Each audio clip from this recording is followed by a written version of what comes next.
നമസ്കാരം. എഡിറ്റേഴ്സ് അവറിലേക്ക് സ്വാഗതം. ആദ്യം പ്രധാന വാർത്തകൾ. പഴയ നോട്ടുകൾ ബാങ്കിൽ കൊണ്ടുപോയി മാറ്റുന്നതിന് ഇന്നത്തോടെ അവസാനിപ്പിക്കാൻ കേന്ദ്ര സർക്കാർ തീരുമാനം. ഇനി 500, 1000 നോട്ടുകൾ ബാങ്കിൽ നിക്ഷേപിക്കാൻ മാത്രമേ കഴിയൂ. അവശ്യ സർവീസിനുള്ള ഇളവ് ഡിസംബർ 15 വരെ നീട്ടി. നോട്ട് പ്രതിസന്ധിയിൽ തിങ്കളാഴ്ച LDF ഹർത്താൽ. ബാങ്കുകളെ ഒഴിവാക്കി. തിങ്കളാഴ്ച UDF MLA-മാരുടെ രാജ്ഭവൻ പിക്കറ്റിംഗ്. ശമ്പളം പിൻവലിക്കാൻ ഇളവ് ആവശ്യപ്പെട്ട് ഐസക്. ഈ നാട്ടിലെ MP-മാർ ചെന്നാൽ കാണാൻ പറ്റത്തില്ല, മുഖ്യമന്ത്രി ചെന്നാൽ കാണാൻ പറ്റത്തില്ല. ഇന്ത്യയുടെ പ്രധാനമന്ത്രിയാണ്, ചക്രവർത്തി തിരുവനന്തപുരമല്ല.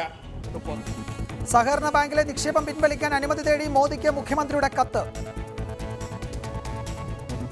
നരേന്ദ്രമോദിയുടെ മൗനത്തിൽ പാർലമെന്റ് ഇന്നും സ്തംഭിച്ചു. കേന്ദ്ര നടപടി സംഘടിത പിടിച്ചുപറിയെന്ന് മൻമോഹൻ സിംഗ്.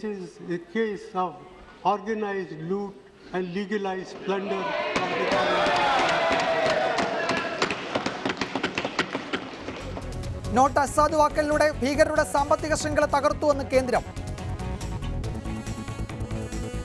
നിലമ്പൂർ വനത്തിലെ ഏറ്റുമുട്ടലിൽ 3 മാവോയിസ്റ്റുകൾ കൊല്ലപ്പെട്ടു. സംസ്ഥാന ചുമതലയുള്ള കുപ്പു ദേവരാജും വനിതാ നേതാവ് അജിതയും ആദിവാസി സംഘാടകൻ സോമനും വധിക്കപ്പെട്ടുവെന്ന് പോലീസ്. വളഞ്ഞിട്ടാക്രമിച്ചത് 30 അംഗ മാവോയിസ്റ്റ് സംഘത്തെ. അഞ്ചൽ രാമഭദ്രന്റെ കൊലപാതകം CPM നേതാക്കളുടെ അറിവോടെ എന്ന് പ്രതിയുടെ മൊഴി. ഫസൽ വധക്കേസിൽ RSS-നെതിരായ തെളിവുകൾ DGP CBIക്ക് കൈമാറും. എഡിറ്റേഴ്സ് അവറിലേക്ക് വിശദമായി. പഴയ നോട്ടുകൾ ബാങ്കിൽ കൊണ്ടുപോയി മാറ്റുന്നത് ഇന്നത്തോടെ അവസാനിപ്പിക്കാൻ കേന്ദ്ര തീരുമാനം. ഇനി 500, 1000 നോട്ടുകൾ ബാങ്കിൽ നിക്ഷേപിക്കാൻ മാത്രമേ കഴിയൂ. അവശ്യ സർവീസിനുള്ള ഇളവ് ഡിസംബർ 15 വരെ നീട്ടി. വിവരങ്ങളുമായി B. ബാലഗോപാൽ ദില്ലിയിൽ നിന്ന് ചേരുന്നു. ബാലു, ഇന്നത്തെ കേന്ദ്ര മന്ത്രിസഭാ യോഗത്തിലാണോ ഈ പ്രധാനപ്പെട്ട തീരുമാനമുണ്ടായത്? ഈ നോട്ടുകൾ ബാങ്കിൻ്റെ കൗണ്ടറിൽ കൊണ്ടുപോയി മാറ്റിയെടുക്കുന്നതിനുള്ള സമയപരിധി ഇന്ന് വളരെ വേഗത്തിൽ ഇന്ന് തന്നെ അവസാനിപ്പിക്കാൻ, ഫലത്തിൽ അത് അവസാനിച്ചു കഴിഞ്ഞു. ബാങ്കിങ് ടൈം കഴിഞ്ഞതോടെ അത് അവസാനിച്ചു കഴിഞ്ഞു. എന്തുകൊണ്ടാണ് വളരെ വേഗത്തിൽ ആ സമയപരിധി ഡിസംബർ 31 എന്നത് മാറ്റി ഇന്ന് രാത്രി എന്നതിലേക്ക് മാറ്റാൻ കേന്ദ്രം തീരുമാനിച്ചിരിക്കുന്നത്? വിജയ, കേന്ദ്ര സർക്കാർ വളരെ ദ്രുതഗതിയിലാണ് ഇത്തരത്തിലൊരു തീരുമാനമെടുത്തത്. കാരണം പലതരത്തിലും ഈ നോട്ടുകൾ മാറുന്നു. നോട്ടുകൾ പല ആൾക്കാരും പഴയ നോട്ടുകൾ വാങ്ങിച്ച അത് ബാങ്കുകളിൽ കൊണ്ടുവന്ന് മാറുന്നു എന്ന വ്യാപകമായ ആരോപണം ഉയർന്നിരുന്നു. ഈ സാഹചര്യത്തിലാണ് ഇപ്പോൾ കേന്ദ്ര സർക്കാർ വളരെ സത്വരമായി ഈ നടപടി എടുത്തതെന്നാണ് ലഭിക്കുന്ന വിവരം. ഒരുപക്ഷെ ശക്തികാന്ത ദാസ ഇത് സംബന്ധിച്ച് സാമ്പത്തികകാര്യ സെക്രട്ടറി ഇത് സംബന്ധിച്ച് വിശദീകരണം നൽകുന്നതായിരിക്കും. ഏതായാലും ഇന്ന് അർദ്ധരാത്രി 12 മണിക്ക് ശേഷം ബാങ്കിൽ നിന്ന് ഈ പണം കൗണ്ടർ വഴി മാറ്റാൻ വേണ്ടി സാധിക്കില്ല. അതേസമയം പഴയ 500, 1000 നോട്ട്.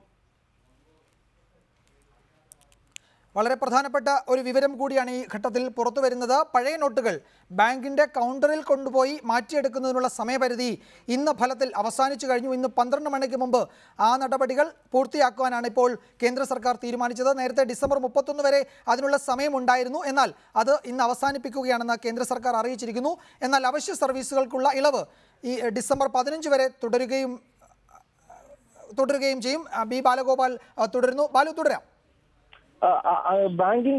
ബാങ്കുകളുടെ പ്രവർത്തന സമയം ഏതാണ്ട് വൈകിട്ട് 5 മണിയോടുകൂടി അവസാനിച്ചിരിക്കുകയാണ്. അതുകൊണ്ട് ഫലത്തിൽ ഇനി ബാങ്കിൽ ചെന്ന് ഈ നോട്ടുകൾ മാറാൻ വേണ്ടി ആൾക്കാർക്ക് സാധിക്കില്ല. മറിച്ച് അവരുടെ കയ്യിൽ പണമുണ്ടെങ്കിൽ അത് ബാങ്കുകളിൽ നിക്ഷേപിക്കാവുന്നതാണ്. മറ്റൊരു പ്രധാനപ്പെട്ട തീരുമാനം, ചില സർവീസുകൾക്ക് ഈ പഴയ നോട്ടുകൾ ഉപയോഗിക്കുന്നതിനുള്ള കാലപരിധി ഡിസംബർ 15 വരെ നീട്ടിയിരിക്കുകയാണ്. ഇന്ന് അർദ്ധരാത്രിയോടുകൂടി ഈ കാലപരിധി അവസാനിക്കുന്നതാണ്. അതായത് കറണ്ട് ബിൽ അടയ്ക്കുക, ജലബിൽ, വാട്ടർ ബിൽ, വൈദ്യുതി, ജലം എന്നിവയ്ക്കുള്ള ബില്ലുകൾ അടയ്ക്കുന്നതിനും, അതുപോലെ തന്നെ സ്കൂളുകൾ, സ്വകാര്യ സ്കൂൾ ഇതിൽ ഉൾപ്പെടുത്തിയിട്ടില്ല. മറിച്ച് സർക്കാർ സ്കൂളുകളിൽ 2000 രൂപ വരെ ഒരു വിദ്യാർത്ഥിക്ക് ഫീസ് അടയ്ക്കുന്നതിനും മറ്റും പഴയ നോട്ടുകൾ ഉപയോഗിക്കാമെന്നും ഇന്ന് സർക്കാർ വ്യക്തമാക്കിയിട്ടുണ്ട്. ഏതായാലും നോട്ടുകൾ മാറ്റുന്നതിനുള്ള കാലപരിധി, ബാങ്കിൽ നിന്ന് മാറ്റാനുള്ള കാലപരിധി ഡിസംബർ 31 നിന്ന് വളരെ പെട്ടെന്ന് ഇന്ന് അർദ്ധരാത്രിയിലേക്ക് വെട്ടിച്ചുരുക്കിയതാണ് ഏറ്റവും പ്രധാനപ്പെട്ടതും സവിശേഷമായ തീരുമാനം.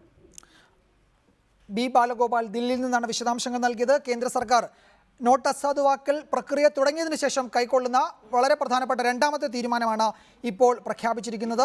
ഈ വിഷയം തന്നെയാണ് എഡിറ്റേഴ്സ് അവർ ഇന്ന് പരിശോധിക്കുന്നത്. ചർച്ചയിൽ പങ്കെടുക്കുന്നത് കോൺഗ്രസ് നേതാവ് രാജ്മോഹൻ ഉണ്ണിത്താൻ, CPM സംസ്ഥാന സെക്രട്ടേറിയറ്റ് അംഗം ശ്രീ ആനത്തലവട്ടം ആനന്ദൻ, BJP സംസ്ഥാന general secretary Shri AN Radhakrishnan, Muslim league നേതാവ് ശ്രീ അബ്ദുൾ റഹ്മാൻ രണ്ടത്താണി എന്നിവരാണ്. ആദ്യം ശ്രീ ആനത്തലവട്ടം ആനന്ദൻ, ജനങ്ങൾ വലിയ തോതിൽ ബുദ്ധിമുട്ടുന്നുണ്ട് എന്നത് BJP നേതാക്കൾ പോലും സമ്മതിക്കുന്ന കാര്യമാണ്. ഈ ഒരു പ്രക്രിയ വന്നതിന് ശേഷം ജനങ്ങൾക്ക് വലിയ ബുദ്ധിമുട്ടുണ്ട്. ആ ബുദ്ധിമുട്ട് തുടരുന്ന ഒരു പശ്ചാത്തലം. ഇപ്പോൾ ഇതാ പുതിയ തീരുമാനവും വന്നിരിക്കുന്നു. ഇനി കൗണ്ടറിൽ പോയി പഴയ നോട്ടുകൾ മാറ്റാൻ പറ്റില്ല, വേണമെങ്കിൽ ഉള്ള പണം ബാങ്കിൽ അവരുടെ അക്കൗണ്ടിൽ ഡെപ്പോസിറ്റ് ചെയ്യാം. അതാണ് പുതിയ തീരുമാനം. അങ്ങനെ ജനങ്ങൾ വല്ലാതെ ബുദ്ധിമുട്ടുന്ന ഒരു സാഹചര്യത്തിൽ ശരിയാണ്, സംസ്ഥാനത്തിൻ്റെ ഇക്കാര്യത്തിലുള്ള വികാരം അറിയിക്കാനായിരിക്കാം ഒരു ഹർത്താൽ കൂടി തിങ്കളാഴ്ച പ്രഖ്യാപിക്കുന്നു. ഹർത്താൽ കൂടി വരുന്നതോടെ ജനത്തിൻ്റെ ബുദ്ധിമുട്ട് ഇരട്ടിയാവുകയല്ലേ ചെയ്യുക? ഹർത്താൽ അല്ലാതെ മറ്റൊരു മാർഗവും ഈ പ്രതിഷേധം കേന്ദ്രത്തെ അറിയിക്കാൻ സംസ്ഥാനത്തിന് മുന്നിൽ ഉണ്ടായിരുന്നതേ ഇല്ലേ?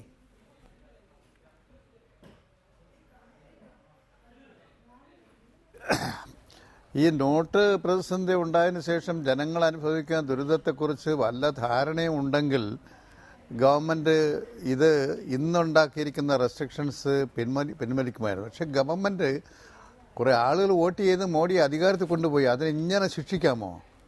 ഇപ്പോൾ 5 ലക്ഷം രൂപ അവിടെ ഒരു കൃഷിക്കാരൻ 79 വയസ്സായ ഒരു കൃഷിക്കാരൻ്റെ ഒരു നിക്ഷേപം ഒരു സർവീസ് ബാങ്കിലുണ്ടായിരുന്നു. ആരോ എന്ന് പറഞ്ഞ് ഇനി ആ കാശ് എടുക്കാൻ ഒക്കില്ല. അയാൾ ഹാർട്ട് അറ്റാക്ക് വന്ന് മരിച്ചു.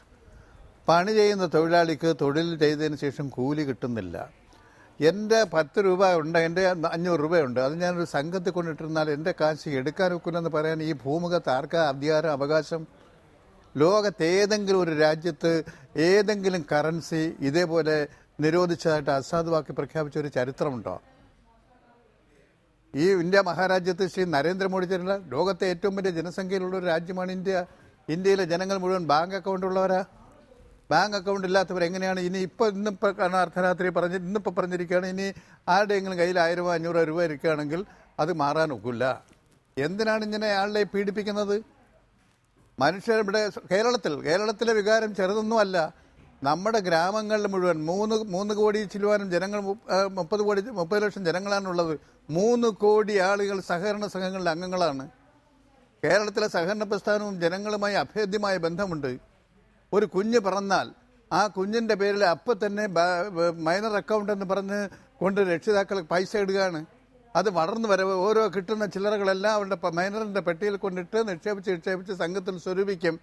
18 വയസ്സ് കഴിഞ്ഞാൽ അവളെയോ അവനെയോ അവൻ്റെ വിദ്യാഭ്യാസത്തിന് ആവശ്യമായ പൈസ സ്വരൂപിക്കാൻ അന്നുണ്ടാവില്ല എന്ന് കരുതി ആരെങ്കിലും കുഞ്ഞിൻ്റെ പിറന്നാളിനൊക്കെ വന്ന് വല്ല സംഭാവനയും നൽകുന്നതെങ്കിൽ ഇതെല്ലാം കൊണ്ടുപോകണം. മൈനർ അക്കൗണ്ടുണ്ട്, അതെല്ലാം കള്ളപ്പണമാണെന്ന് പറയുന്നവരുടെ തലയ്ക്ക് വെളിവ് ഉണ്ടെന്ന് കരുതാൻ കഴിയുമോ?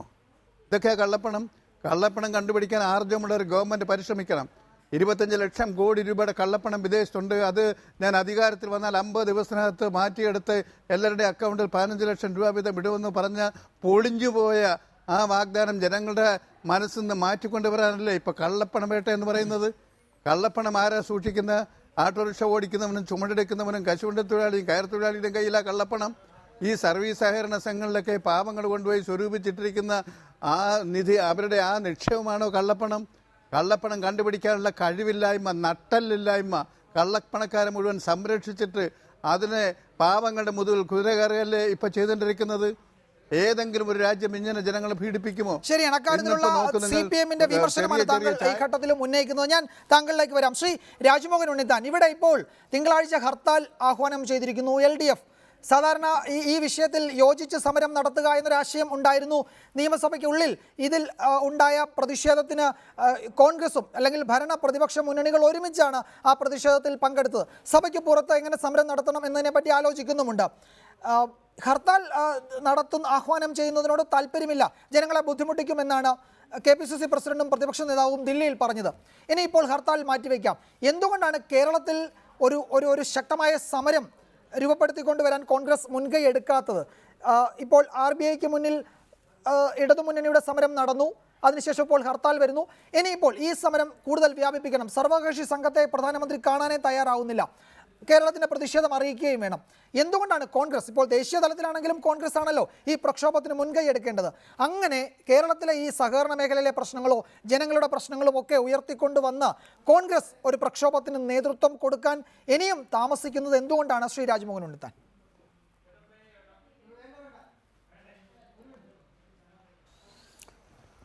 പുരയ്ക്ക് തീ പിടിക്കുമ്പോൾ വാഴ വെട്ടുക എന്നൊരു ചൊല്ലുണ്ട്. കേരളത്തിലെ ജനങ്ങൾ അവരുടെ ജീവിതത്തിൽ ഇന്നുവരെ അനുഭവിക്കാത്ത ദുരിതമാണ് ഇന്ത്യ ഭരിക്കുന്ന നരേന്ദ്രമോദിയുടെ സർക്കാർ ഏർപ്പെടുത്തിയ ഈ 1000 രൂപയുടെയും 500 രൂപയുടെയും നോട്ട് പിൻവലിക്കലൂടെ നമ്മുടെ രാജ്യത്ത് പ്രത്യേകിച്ച് കേരളത്തിലുണ്ടായിരിക്കുന്നു. അപ്പോൾ ഇതിൽ കോൺഗ്രസ് സമരമുഖത്തല്ല എന്ന് താങ്കളോട് ആരാ പറഞ്ഞത്?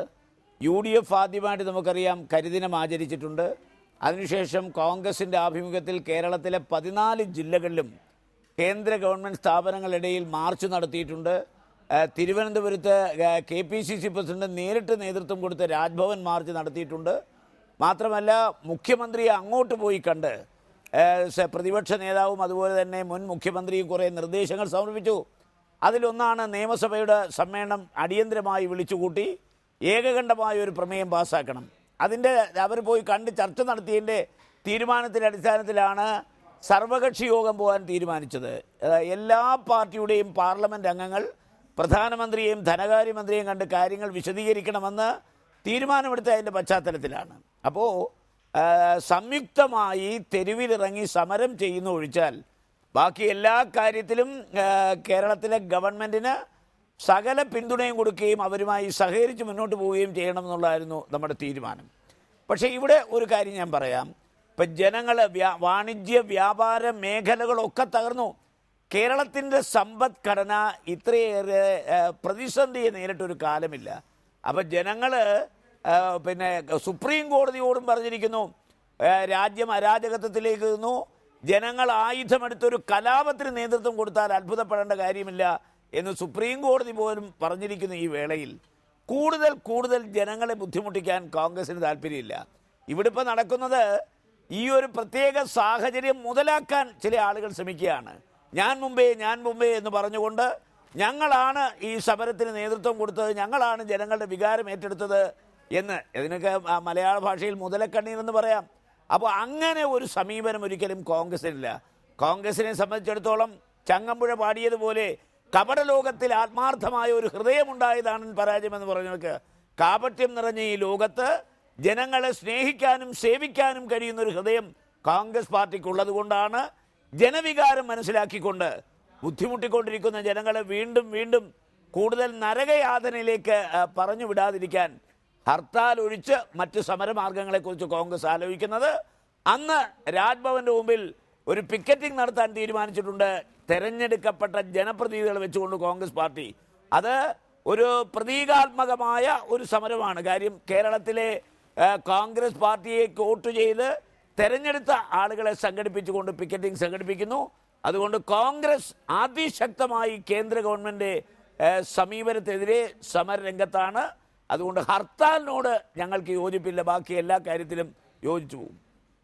ശ്രീ അബ്ദുറഹ്മാൻ രണ്ടത്താണ്, ഈ കാര്യത്തിൽ മുസ്ലിം ലീഗിൻ്റെ അഭിപ്രായം എന്താണ്? ഹർത്താൽ തിങ്കളാഴ്ച നടക്കുന്ന ഇടതുമുന്നണിയുടെ ഹർത്താലിനോട് ഉള്ള സമീപനം, ലീഗിൻ്റെ സമീപനം എന്താണ്? ഇക്കാര്യത്തിൽ ഒരാലോചന നടന്നിട്ടുണ്ടോ? ഹർത്താലുമായി പൊരുത്തപ്പെടാം അല്ലെ ഹർത്താലിന് പിന്തുണ നൽകാം എന്നൊരു ആലോചന ലീഗിനുണ്ടോ?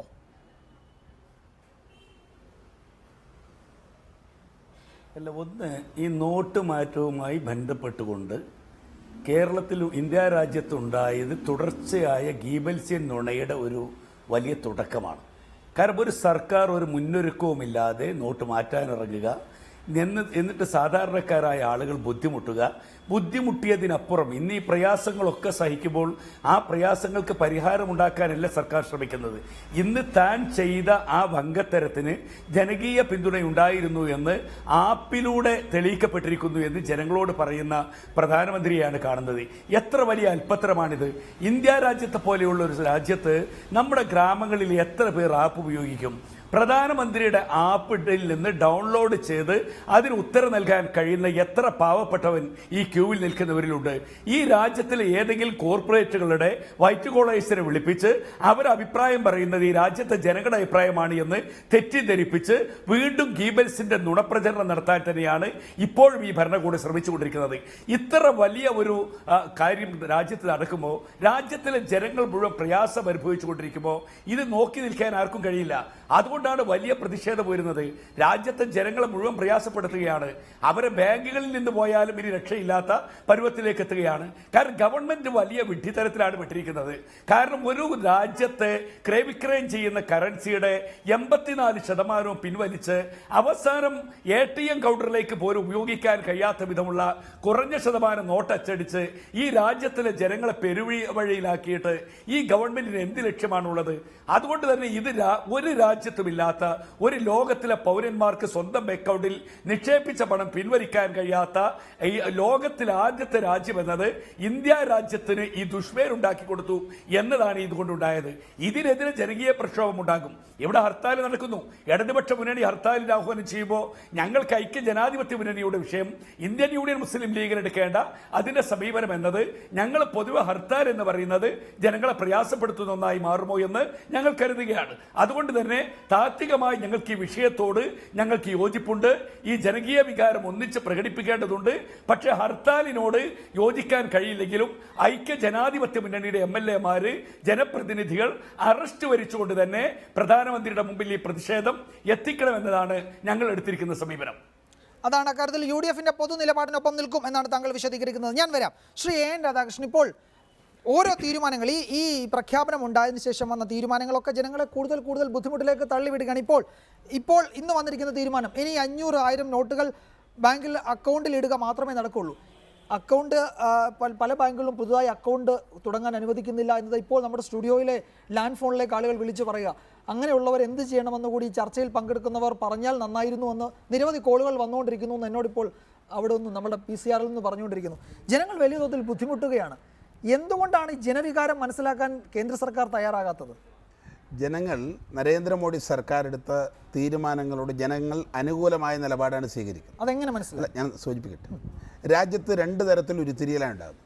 ഒരു ഭാഗത്ത് കള്ളപ്പണക്കാരായ ആളുകൾ, സമാന്തര സമ്പദ് വ്യവസ്ഥയ്ക്ക് നേതൃത്വം കൊടുക്കുന്ന ആളുകൾ, കുഴൽപ്പണക്കാർ, ഇവരൊക്കെ ഒരുമിച്ച് ചേരുകയാണ്. ഞാൻ ഈ ചർച്ചയുടെ ആദ്യം ശ്രദ്ധിച്ചു. എൻ്റെ ബഹുമാനായ ആനത്തലവട്ടം ആനന്ദനും ലീഗിൻ്റെ രണ്ടത്താനിയും ഒരേ ഭാഷയിൽ ഇന്ന് രാജ്യസഭയിൽ ബഹുമാനായ മൻമോഹൻ സിംഗ് ഉപയോഗിച്ച അതേ പദപ്രയോഗം തന്നെയാണ് ഇവർ രണ്ടുപേരും ഉപയോഗിച്ചത്. ഇതിലേക്ക് വരുന്ന സമയത്ത് ഏതാണ്ട് 23.5% നമ്മുടെ രാജ്യത്ത് കള്ളപ്പണമുണ്ട്. ഈ കള്ളപ്പണത്തെക്കുറിച്ച് 92-93 കാലയളവിൽ നമ്മുടെ ബഹുമാനായ മൻമോഹൻ സിംഗ് ധനകാര്യമന്ത്രിയായിരുന്ന കാലയളവിൽ തന്നെ അദ്ദേഹം ഈ കള്ളപ്പണത്തിനെതിരായ നടപടിക്രമങ്ങൾ ആരംഭിക്കുകയുണ്ടായി. ഇതിലേക്ക് വരുന്ന സമയത്ത് ഞാൻ പറഞ്ഞു വന്നോട്ടെ. ഇപ്പോൾ ഇതിനെക്കുറിച്ച് അവർ പറയുന്നു, ബഹുമാനായ നരേന്ദ്രമോദി ആപ്പിലൂടെ ജനങ്ങളുടെ സംവിധാനം എടുത്തു. ഈ കഴിഞ്ഞ 8-ാം തീയതി രാത്രിയാണല്ലോ ഈ നോട്ട് പിൻവലിക്കലുണ്ടായത്. നോട്ട് പിൻവലിക്കൽ നടന്നതിന് ശേഷം ഇന്ത്യയിലെ മർമ്മപ്രധാനമായ സംസ്ഥാനങ്ങളിൽ തെരഞ്ഞെടുപ്പ് നടന്നു. സാധാരണഗതിയിൽ രാജ്യത്ത് ഭരണവിരുദ്ധ വികാരമുണ്ടാകും, നോട്ടിൻ്റെ വികാരമുണ്ടാകും. ആ വികാരമുണ്ടായിരുന്നുവെങ്കിൽ മധ്യപ്രദേശിൽ രണ്ടെത്താനും മനസ്സിലാക്കേണ്ടത് ഞങ്ങൾ ബഹുഭൂരിപക്ഷത്തിൽ വീണ്ടും വന്നു. എന്തിനധികം പറയുന്നു, ത്രിപുര എന്ന് പറയുന്ന സംസ്ഥാനത്ത്, കമ്മ്യൂണിസ്റ്റ് പാർട്ടിയുടെ പ്രധാനപ്പെട്ട സംസ്ഥാനത്ത്, ആ ത്രിപുരയിൽ ചരിത്രത്തിൽ ആദ്യമായി ഞങ്ങൾ 2ാം സ്ഥാനത്ത് വന്നു. രണ്ടത്താനിയും രാജ്മോഹൻ ഉണ്ണിത്താനും ഉൾപ്പെടെയുള്ള കോൺഗ്രസ് സംവിധാനത്തിന് കിട്ടിയത് വെറും 545 വോട്ടാണ്. ബംഗാളിൽ ഞങ്ങൾ 2ാം സ്ഥാനത്ത് വന്നു. അപ്പോൾ ഇന്ത്യയിൽ വിവിധ സംസ്ഥാനങ്ങളിൽ, വ്യത്യസ്ത സംസ്ഥാനങ്ങളിൽ നടന്നിട്ടുള്ള ജനങ്ങളെടുത്തിട്ടുള്ള നയപരമായ സമീപനങ്ങളെക്കുറിച്ച് ചർച്ച ചെയ്യപ്പെടേണ്ടതായിട്ടുണ്ട്. മറ്റൊന്ന്, ഈ കേരളത്തിലെ സർവീസ് സഹകരണ ബാങ്കുകളെക്കുറിച്ച് ആനത്തലവട്ടം സൂചിപ്പിക്കേണ്ടായി. എൻ്റെ അഭിപ്രായത്തിൽ കള്ളപ്പണക്കാരായ ആളുകൾ, കരിഞ്ചന്തക്കാരായ ആളുകൾ, പൂഴ്ത്തിവെപ്പുകാരായ ആളുകൾ അവിടെ നിക്ഷേപിച്ചിരിക്കുന്നു. ഇന്നിവർ തീർക്കുന്നത് പാവപ്പെട്ടവരുടെ കവചമാണ്. 3 ദിവസം കൊണ്ട് അവിടെ വന്നത് 2800 കോടി രൂപയാണ്. പാവപ്പെട്ട ആളുകൾ അവിടെ നിക്ഷേപിച്ചിരിക്കുന്നു, സാധാരണക്കാരൻ നിക്ഷേപിച്ചിരിക്കുന്നു. ആ സാധാരണക്കാരൻ 60% നിക്ഷേപിക്കുന്ന സ്ഥലത്ത് 40%-ഓളം കേരളത്തിലെ കരിഞ്ചന്തക്കാരായ ആളുകൾ, കള്ളനോട്ടടിക്കാർ ഒക്കെ നിക്ഷേപിച്ചിരിക്കുകയാണ്. ഇതിൽ ഏറ്റവും പ്രധാനമായി നിയമസഭയിൽ പറഞ്ഞത് ബഹുമാനായ മുൻ സഹകരണ മന്ത്രി ശ്രീമാൻ മൊയ്തീൻ നിയമസഭയിൽ പറഞ്ഞില്ലേ? അദ്ദേഹം പറഞ്ഞു കേരളത്തിലെ സഹകരണ സ്ഥാപനങ്ങളിൽ നിക്ഷേപത്തെക്കുറിച്ച് സംശയത്തിൻ്റെ ഒരുപാട് കാര്യങ്ങളുണ്ടെന്ന് നിയമസഭയിൽ അദ്ദേഹം പറഞ്ഞില്ലേ? ആ സമയത്ത് രമേശ് ചെന്നിത്തല എന്താ പറഞ്ഞത്? കേരള ബാങ്ക് രൂപീകരിക്കുന്നതിന് വേണ്ടി കേരളത്തിലെ സർവീസ് സഹകരണ മേഖലയെ തകർക്കാൻ പോകുന്നു എന്നാണ്. കേരളത്തിലെ സർവീസ് സഹകരണ മേഖലയിൽ കള്ളപ്പണക്കാരും കരിഞ്ചന്തക്കാരും നോട്ടുതട്ടിപ്പുകാരും ഒക്കെ നിക്ഷേപിക്കുമ്പോൾ ഞങ്ങൾക്കൊന്ന് പറയാനുള്ളൂ, ഇവരെന്ത് തരത്തിലുള്ള കള്ളപ്രചരണം നടത്തിയാലും, എന്ത് കുപ്രചരണം നടത്തിയാലും ഞങ്ങളതിന് നേരിടും. ജനങ്ങളെ ഉപയോഗിച്ചുകൊണ്ട് ജനങ്ങളുടെ പ്രതിരോധം തീർക്കും. ഇപ്പോൾ കേരളത്തിൽ നിയമസഭയിൽ ഇവരെന്തിനാണ് ഒന്നായത്? നിയമസഭയിൽ ഒന്നായതും റിസർവ് ബാങ്കിലെ സമരത്തെക്കുറിച്ച് ആലോചിച്ച് നോക്കൂ. സാധാരണഗതിയിൽ ഒരു ജനാധിപത്യ വ്യവസ്ഥയിൽ ഫെഡറൽ സംവിധാനത്തോട് ഇവർക്ക് യോജിപ്പാണ് ഉള്ളതെങ്കിൽ എന്തിനാ റിസർവ് ബാങ്കിന് മുമ്പിൽ ബഹുമാനിയായ മുഖ്യമന്ത്രി സമരം നടത്തിയ? മുഖ്യമന്ത്രി പ്രധാനമന്ത്രിയുടെ ശ്രദ്ധയിലല്ലേ പെടുത്തേണ്ടത്? അതിന് പകരം അദ്ദേഹം പറയുന്നു രാജ്യത്ത് സാമ്പത്തിക അരക്ഷിതാവസ്ഥ ഉണ്ടാകുന്നു, സാമ്പത്തിക അടിയന്തരാവസ്ഥ ഉണ്ടാകുന്നു, പ്രധാനമന്ത്രിയെ വെല്ലുവിളിക്കുന്നു, ഫെഡറൽ വ്യവസ്ഥയെ വെല്ലുവിളിക്കുന്നു, പരസ്യമായ പ്രഖ്യാപനങ്ങൾ നടത്തുന്നു, റിസർവ് ബാങ്ക് പോലുള്ളൊരു സ്വയംഭരണാവകാശ സ്ഥാപനത്തെ തടസ്സപ്പെടുത്തുന്നു, വെല്ലുവിളി ഉയർത്തുന്നു. ഇതാരാ ചെയ്തത്? ഇവരത് ചെയ്ത അതേ ആളുകൾ തന്നെ പറയുന്നു ഞങ്ങൾക്ക് പ്രധാനമന്ത്രിയെ കാണണം. ഞാൻ ചോദിക്കട്ടെ, ഇന്ന് ഇന്ത്യയുടെ പാർലമെൻറ്റ് രാജ്യസഭയിൽ നടന്നിട്ടുള്ള ഏറ്റവും ദുഃഖകരമായൊരു സംഭവം, രാജ്യസഭയിൽ ഇവരാദ്യം ആവശ്യപ്പെടുന്നത് ഞങ്ങൾക്ക് ചർച്ച വേണം.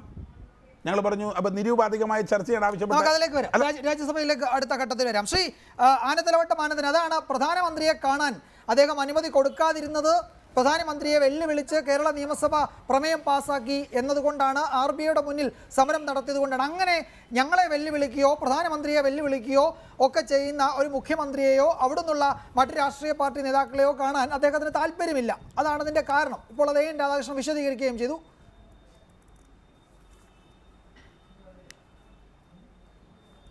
അല്ല, എൻ്റെ സ്നേഹിതൻ രാധാകൃഷ്ണൻ ഇതിനൊക്കെ ജസ്റ്റിഫൈ ചെയ്യുന്നതിൽ എനിക്ക് അത്ഭുതം തോന്നുന്നു. ഒരു ജനാധിപത്യ ഭരണവ്യവസ്ഥയുള്ള രാജ്യമാണിത്. ഇന്ത്യയുടെ ചരിത്രത്തിൽ ഇതിനു മുമ്പും സംസ്ഥാനങ്ങൾ പ്രമേയം പാസാക്കുകയും പ്രധാനമന്ത്രിയെയും ബന്ധപ്പെട്ടവരെയും കാണാൻ പോവുകയും ചെയ്ത ചരിത്രമുണ്ട്. ഒരാൾ പോലും കാണാൻ സാധിക്കുമെന്ന് പറഞ്ഞില്ല. ഇന്ത്യ സ്വതന്ത്രമായതിനു ശേഷം ആകെ പറഞ്ഞ ഒരേ ഒരു വ്യക്തി നരേന്ദ്രമോദി മാത്രമാണ്. അദ്ദേഹം ഒരു ഏകാധിപതിയാണോ? ഈ ഇന്ത്യൻ സംസ്ഥാനങ്ങൾ ഒരു സംസ്ഥാനമായ കേരളത്തിലെ 3.25 കോടി മലയാളികളുടെ പ്രാതിനിധ്യമല്ലേ നിയമസഭയിൽ ഭരണ പ്രതിപക്ഷ വ്യത്യാസമില്ലാതെ എല്ലാവരും യോജിച്ച് പാസ്സാക്കിയ ഒരു പ്രമേയമായി പ്രധാനമന്ത്രിയെ കാണാൻ പോയാൽ സമയം കൊടുക്കില്ല, കാണില്ല എന്ന് പറയുന്നത് അത് അദ്ദേഹത്തിൻ്റെ യശസ് വർദ്ധിപ്പിച്ചതാണോ ഇടിച്ച് താഴ്ത്തിയതാണോ? റിസർവ് ബാങ്കിൻ്റെ മുമ്പിൽ സമരം ചെയ്യുമെന്ന് പറഞ്ഞു. പ്രധാനമന്ത്രിയെല്ലാം കണ്ടതിന് ശേഷം ആദ്യം പോയി ഇക്കാര്യത്തിൽ ധനമന്ത്രിയും എല്ലാവരെയും കണ്ട് നിവേദനം നടത്തിയല്ലോ. അതിനുശേഷമല്ലേ വീണ്ടും വീണ്ടും ജനദ്രോഹ നടപടികൾ സ്വീകരിച്ചപ്പോൾ റിസർവ് ബാങ്കിന് മുമ്പിൽ പോയി. എന്താ പിശക്?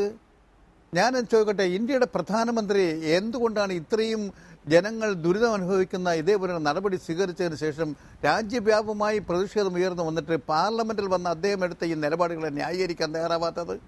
അദ്ദേഹം ഹൗസിന് പുറത്തേ നിൽക്കൂ, അകത്ത് കയറില്ല. അദ്ദേഹം ടെലിവിഷനിലൊക്കെ വരും. അവിടെ വരുന്ന ജനങ്ങളുടെ പ്രതിനിധികൾ വരുന്ന MP-മാർ അവരുടെ വികാരങ്ങൾ ജനങ്ങളുടെ ജനങ്ങളുടെ ഹൃദയത്തുടിപ്പുകൾ പ്രതിഫലിപ്പിക്കുന്ന എന്താണെന്ന് കേൾക്കാനുള്ള സന്മനസ് കാണിക്കണ്ടേ? അതിനെന്താ അദ്ദേഹം മടിക്കുന്നത്? പാർലമെൻറ്റിൽ കാണാനില്ല, ആ ലോകം മുഴുവൻ പ്രസംഗിച്ച് കിടക്കുന്നു, ടെലിവിഷന് മുമ്പിൽ വരുന്നുണ്ട്. അദ്ദേഹം പാർലമെൻറ്റിനകത്ത് കയറുന്നില്ല, ജനപ്രതിനിധികളുടെ ചോദ്യത്തിന് മറുപടി പറയുന്നില്ല. അത് പറയാനുള്ള ബാധ്യത അദ്ദേഹത്തിനുള്ളതല്ലേ? ഇവിടെ BJP ഇപ്പോൾ ഈ നോട്ട് നിരോധിച്ചതിന് ശേഷം 2-3 സ്ഥലത്ത് ജയിച്ചതെന്ന് എവിടെയാണ് ജയിച്ചത്? മധ്യപ്രദേശിൽ നിങ്ങൾ ഭരിക്കുന്ന നിങ്ങളുടെ സീറ്റിൽ വീണ്ടും 2 സീറ്റ് നിങ്ങൾക്ക് ജയം കിട്ടി. അതേപോലെ തന്നെ ത്രിപുരയിൽ കമ്മ്യൂണിസ്റ്റ് പാർട്ടി ഭരിക്കുന്നത്, ത്രിപുരയിൽ കമ്മ്യൂണിസ്റ്റ് പാർട്ടി 2 സീറ്റിൽ അവരും ജയിച്ചു. നിങ്ങൾക്ക് എന്താ മെച്ചം പറയാനുള്ളത്? നിങ്ങളുടെ വോട്ടിൻ്റെ ശതമാനം കുറഞ്ഞു. 2 സീറ്റിൽ നിങ്ങൾ നിലനിർത്തിയെങ്കിലും വോട്ടിൻ്റെ ശതമാനം കുറഞ്ഞു. ഇതെല്ലാം കൊണ്ട് ജനങ്ങൾ മുഴുവൻ നിങ്ങളുടെ പിന്നാലെ വരുമെന്നാണോ? ജനങ്ങൾ നിങ്ങൾ എങ്ങനെ മനസ്സിലാക്കുന്നത്? ജനങ്ങളുടെ ഈ ദുരിതവും ദുഃഖത്തെക്കുറിച്ച് വല്ല ധാരണയുണ്ടോ? സഹകരണ സംഘങ്ങളെല്ലാം കള്ളപ്പണമാണെന്ന് നിങ്ങളുടെ അധികാരം ഇരിക്കല്ലേ? ആ കള്ളപ്പണം നിക്ഷേപിച്ച ബാങ്ക് അക്കൗണ്ടുകൾ പോയി പരിശോധിച്ചൂടെ? ആരെങ്കിലും തടയുമോ? എവിടെയും കയറാനുള്ള അധികാരവും അവകാശമില്ലേ കേന്ദ്ര ഗവൺമെൻറ്റിൻ്റെ ഏജൻസികൾക്ക്? എന്തേ കയറി കണ്ടുപിടിക്കാത്തത്? ആരാണ് കള്ളപ്പണം കൊണ്ടു കിടക്കുന്നുള്ളതിന്? ഇവിടെ ഞാൻ ഒറ്റ കാര്യം ചോദിക്കട്ടെ, അമിത്ഷായുടെ ഏറ്റവും അടുപ്പക്കാരായ ആൾക്കാർ നടത്തുന്ന എക്സ്ചേഞ്ച് ഉണ്ടല്ലോ, നോട്ട് കൈമാറ്റം ചെയ്ത് കൊടുക്കുന്ന പകരം കൊടുക്കുന്ന ആ എക്സ്ചേഞ്ച് 100 രൂപ കൊടുത്താൽ 63 രൂപ കിട്ടും. 37% വാങ്ങുന്നത്, കമ്മീഷൻ വാങ്ങുന്നത്. ആ കമ്മീഷൻ വാങ്ങി കൂട്ടുകയല്ലേ നിങ്ങൾ? ഇതിനിടയിൽ നിങ്ങളുടെ BJPയുടെ RSSൻ്റെ ഒരു പത്രം 4 മാസത്തിന് മുമ്പ് ഇത് പിൻവലിക്കുമെന്ന് പറഞ്ഞപ്പോൾ കള്ളനോട്ടുകാരെല്ലാം അത് മാറ്റിയെടുത്തില്ലേ? ഏതെങ്കിലും കള്ളനോട്ടുകാരനോ കള്ളപ്പണക്കാരനോ വല്ല വിഷമമുണ്ടോ? എൻ്റെ സ്നേഹിതൻ പറയേണ്ട ഒരു കാര്യം, മൻമോഹൻ സിംഗ് ഉൾപ്പെടെ പറഞ്ഞ കള്ളപ്പണം രാജ്യത്തുണ്ടെന്നും പലരും സർവേ നടത്തി കണ്ടുപിടിച്ച 25 ലക്ഷം കോടി വിദേശത്തു നിന്ന് കൊണ്ടുവരാൻ എന്ത് നടപടിയെടുത്തതെന്ന് പറയാമോ? അത് ജനങ്ങളുടെ മനസ്സിൽ നിന്ന് മാറ്റാനല്ലേ ഇപ്പം ഈ അഭ്യാസം കാണിച്ചിരിക്കുന്നത്? ഇത് ജനങ്ങളെ പീഡിപ്പിക്കലല്ലേ? ജനങ്ങളെ ദ്രോഹിക്കുന്ന നടപടി എടുത്തിട്ട് അതിനെ ജസ്റ്റിഫൈ ചെയ്യല്ലേ? ആപ്പിലെല്ലാം ആളുകളെല്ലാം പിന്തുണ ജനങ്ങളുടെ പ്രശ്നം കുറയ്ക്കാൻ അല്ലെങ്കിൽ ജനങ്ങളുടെ ബുദ്ധിമുട്ട് കുറയ്ക്കാൻ എന്തെങ്കിലും നടപടി കേന്ദ്ര സർക്കാർ പ്രഖ്യാപിക്കുന്നുണ്ടോ? ഇതിൽ ചെറിയ പാളിച്ചകൾ പറ്റിയെന്ന് സർക്കാരിന് തോന്നുന്നുണ്ടെങ്കിൽ എനിക്ക് മനസ്സിലാകാം എന്തുകൊണ്ട് ഈ പ്രശ്നങ്ങൾ ഇത് കൂടുതൽ സങ്കീർണമാക്കുന്ന തീരുമാനങ്ങളല്ലേ വന്നുകൊണ്ടിരിക്കുന്നത്? എന്ത് പാളിച്ചയാണ് പറ്റിയിട്ടുള്ളത്? ആളുകളുടെ പൈസ കിട്ടുന്നില്ല. ഞാനൊന്ന് സൂചിപ്പിക്കട്ടെ, നാട്ടിൽ നമ്മുടെ ഇന്ത്യയെ പോലുള്ള ഒരു രാജ്യത്ത് ബഹുഭൂരിപക്ഷം വരുന്ന ആളുകൾ സാധാരണക്കാരായ കണക്കുകൾ നിങ്ങൾ പരിശോധിച്ച് നോക്ക്. ഈ കണക്കുകൾ പരിശോധിച്ചാൽ ഇപ്പോൾ കാർഷിക വിഭവങ്ങളുമായി ബന്ധപ്പെട്ട് കാർഷിക മേഖലയിൽ കേരളത്തിൽ വന്നിട്ടുള്ള ഞാനൊന്ന് പറഞ്ഞോട്ടെ, 68.7% കടക്കണിയിലാണ് കേരളത്തിലെ കാർഷിക രംഗത്ത് സാധാരണക്കാരായ ആളുകൾ. അത് ഇൻഡിവിജ്വലായിട്ട് കണക്കുമ്പോൾ ഏതാണ്ട് 6,48,734 രൂപ വരും. കാർഷികേതര കുടുംബത്തിൽ 49.10% കടക്കണിയിലുള്ളവരാണ്. 2,87,212 രൂപ വരും. അങ്ങനെയുള്ള കേരളത്തിലെ ഗ്രാമങ്ങളിൽ നിന്നാണ് ഈ ബഹുമാനായ ആനന്ദം പറഞ്ഞിട്ടുള്ള കേരളത്തിലെ സഹകരണ സംഘങ്ങളിൽ എങ്ങനെ 2,800 കോടി രൂപ വന്നു? ആരുടെ പണമാണ്? കള്ളപ്പണം ഉണ്ടെന്ന് കരുതാം, അത് പരിശോധിക്കാൻ തടസ്സമുണ്ടോ? ഉണ്ട്, അവിടെയാണ് തടസ്സം. കാരണം കേരളം പോലുള്ളൊരു സംസ്ഥാനത്ത് കേരളത്തിലെ സഹകരണ ബാങ്കുകൾ എല്ലാ കാലഘട്ടങ്ങളിലും വ്യത്യസ്തമായ നിലപാടുകളാണ് സ്വീകരിച്ചിട്ടുള്ളത്. റിസർവ് ബാങ്കിൻ്റെ റൂൾസ് അനുസരിച്ചല്ല കേരളത്തിലെ സഹകരണ ബാങ്കുകൾ പ്രവർത്തിക്കുന്നത്. വൈദ്യനാഥ കമ്മീഷൻ റിപ്പോർട്ട് എന്തുകൊണ്ട് നടപ്പാക്കിയില്ല?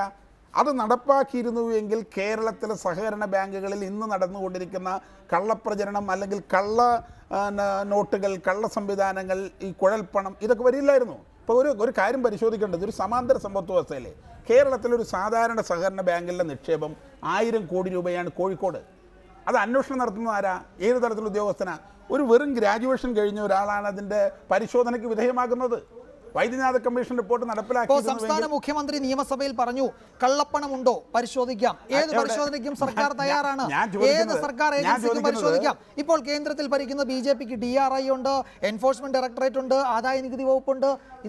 അതിന്റെ അടിസ്ഥാനത്തിൽ തന്നെയാണ് കേന്ദ്രത്തിൽ ഈ സംവിധാനങ്ങൾ ഉള്ളതിന്റെ അടിസ്ഥാനത്തിൽ തന്നെയാണ് 2,800 കോടി രൂപ 2 പകൽ കൊണ്ട് കേരളത്തിലെ സഹകരണ സംഘങ്ങളിൽ വന്നിട്ടുണ്ടെങ്കിൽ അതിനെക്കുറിച്ച് അന്വേഷണത്തിൻ്റെ ഭാഗമായിട്ടാണ് ഇത് തടസ്സപ്പെടുത്തിയിട്ടുള്ളത്. അതിൽ ബഹുഭൂരിപക്ഷം വരുന്ന പണം കേരളത്തിലെ കമ്മ്യൂണിസ്റ്റുകാരുടെ പണമാണ്. ശരി, അത് BJPയുടെ രാഷ്ട്രീയ ആരോപണം. അത് ആ ആരോപണത്തിൽ BJP നേതാക്കൾ ഉറച്ചു നിൽക്കുകയാണ്. ഞാൻ അതിലേക്ക് വരാം. ശ്രീ രാജ്മോഹൻ ഉണ്ണിത്താൻ, ഇക്കാര്യത്തിൽ ഈ സമരത്തിൻ്റെ ദിശ മാറുന്നുണ്ടോ, അല്ലെങ്കിൽ ആ സമരത്തിൻ്റെ ഒരു സ്വഭാവം മാറിപ്പോകുന്നുണ്ടോ? കേന്ദ്ര സർക്കാരിനെതിരെ ഉയർന്നു വന്ന ഈ വിഷയത്തിൽ ഉയർന്നു വന്ന സംസ്ഥാനത്തെ ഒരു പൊതുവികാരം, സഹകരണ മേഖലയിലെ വലിയ തോതിലുള്ള ബുദ്ധിമുട്ടുകൾ അനുഭവിക്കുന്നുണ്ട് ജനങ്ങൾ. അവിടുത്തെ നിക്ഷേപകർക്ക് പണം കിട്ടുമോ എന്ന ആശങ്ക പോലുമുണ്ട്. അങ്ങനെ ആശങ്കയുള്ള ഒരു ഗൃഹനാഥൻ ആത്മഹത്യ ചെയ്തതും നമ്മൾ കണ്ടതാണ്. അങ്ങനെ ഈ വളരെ വലിയ തോതിലുള്ള ബുദ്ധിമുട്ട് അനുഭവിക്കുമ്പോൾ ആ ഒരു പ്രശ്നത്തിന്റെ ദിശ മാറിപ്പോകുന്ന നിലയിലേക്ക് സമരങ്ങൾ മാറുന്നുണ്ടോ എന്ന് ഒരാശങ്ക താങ്കൾക്കുണ്ടോ, അല്ലെങ്കിൽ കോൺഗ്രസിനുണ്ടോ?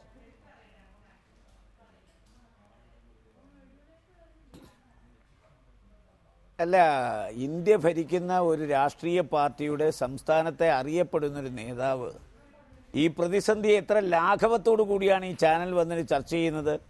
ഇത് കേട്ടുകൊണ്ടിരിക്കുന്ന ജനങ്ങൾ ഇവരെക്കുറിച്ചൊക്കെ വിലയിരുത്തത്തില്ലേ? നമ്മളൊന്ന് ആലോചിച്ച് നോക്കേ.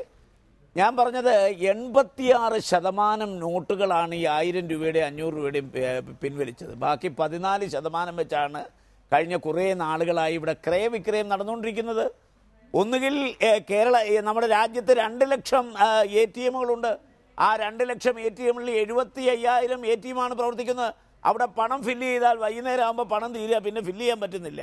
അപ്പോൾ 100-ൻ്റെയും 50-ൻ്റെയും 10-ൻ്റെയും 5-ൻ്റെയും 14% നോട്ട് വെച്ചാണ്. ഇപ്പോൾ 2000 ഇറങ്ങിക്കഴിഞ്ഞാൽ 2000 കൊണ്ടുപോയാൽ എവിടെ അതിന് ചില്ലറ കൊടുക്കുന്നത് 100 രൂപയുടെ സാധനം വാങ്ങിച്ചാൽ 19 100 രൂപ നോട്ടുണ്ടെങ്കിൽ 2000-ന് ബാലൻസ് കൊടുക്കാൻ പറ്റൂ. 1000 ഉണ്ടെങ്കിൽ ഒരു 1000, 500 ഉണ്ടെങ്കിൽ ഒരു 500, ബാക്കി 4 100 രൂപ നോട്ട് മതി. ഇവിടെ പ്രധാനമന്ത്രിയുടെ പ്രഖ്യാപനങ്ങളൊക്കെ പാഴ്വാക്കായില്ലേ?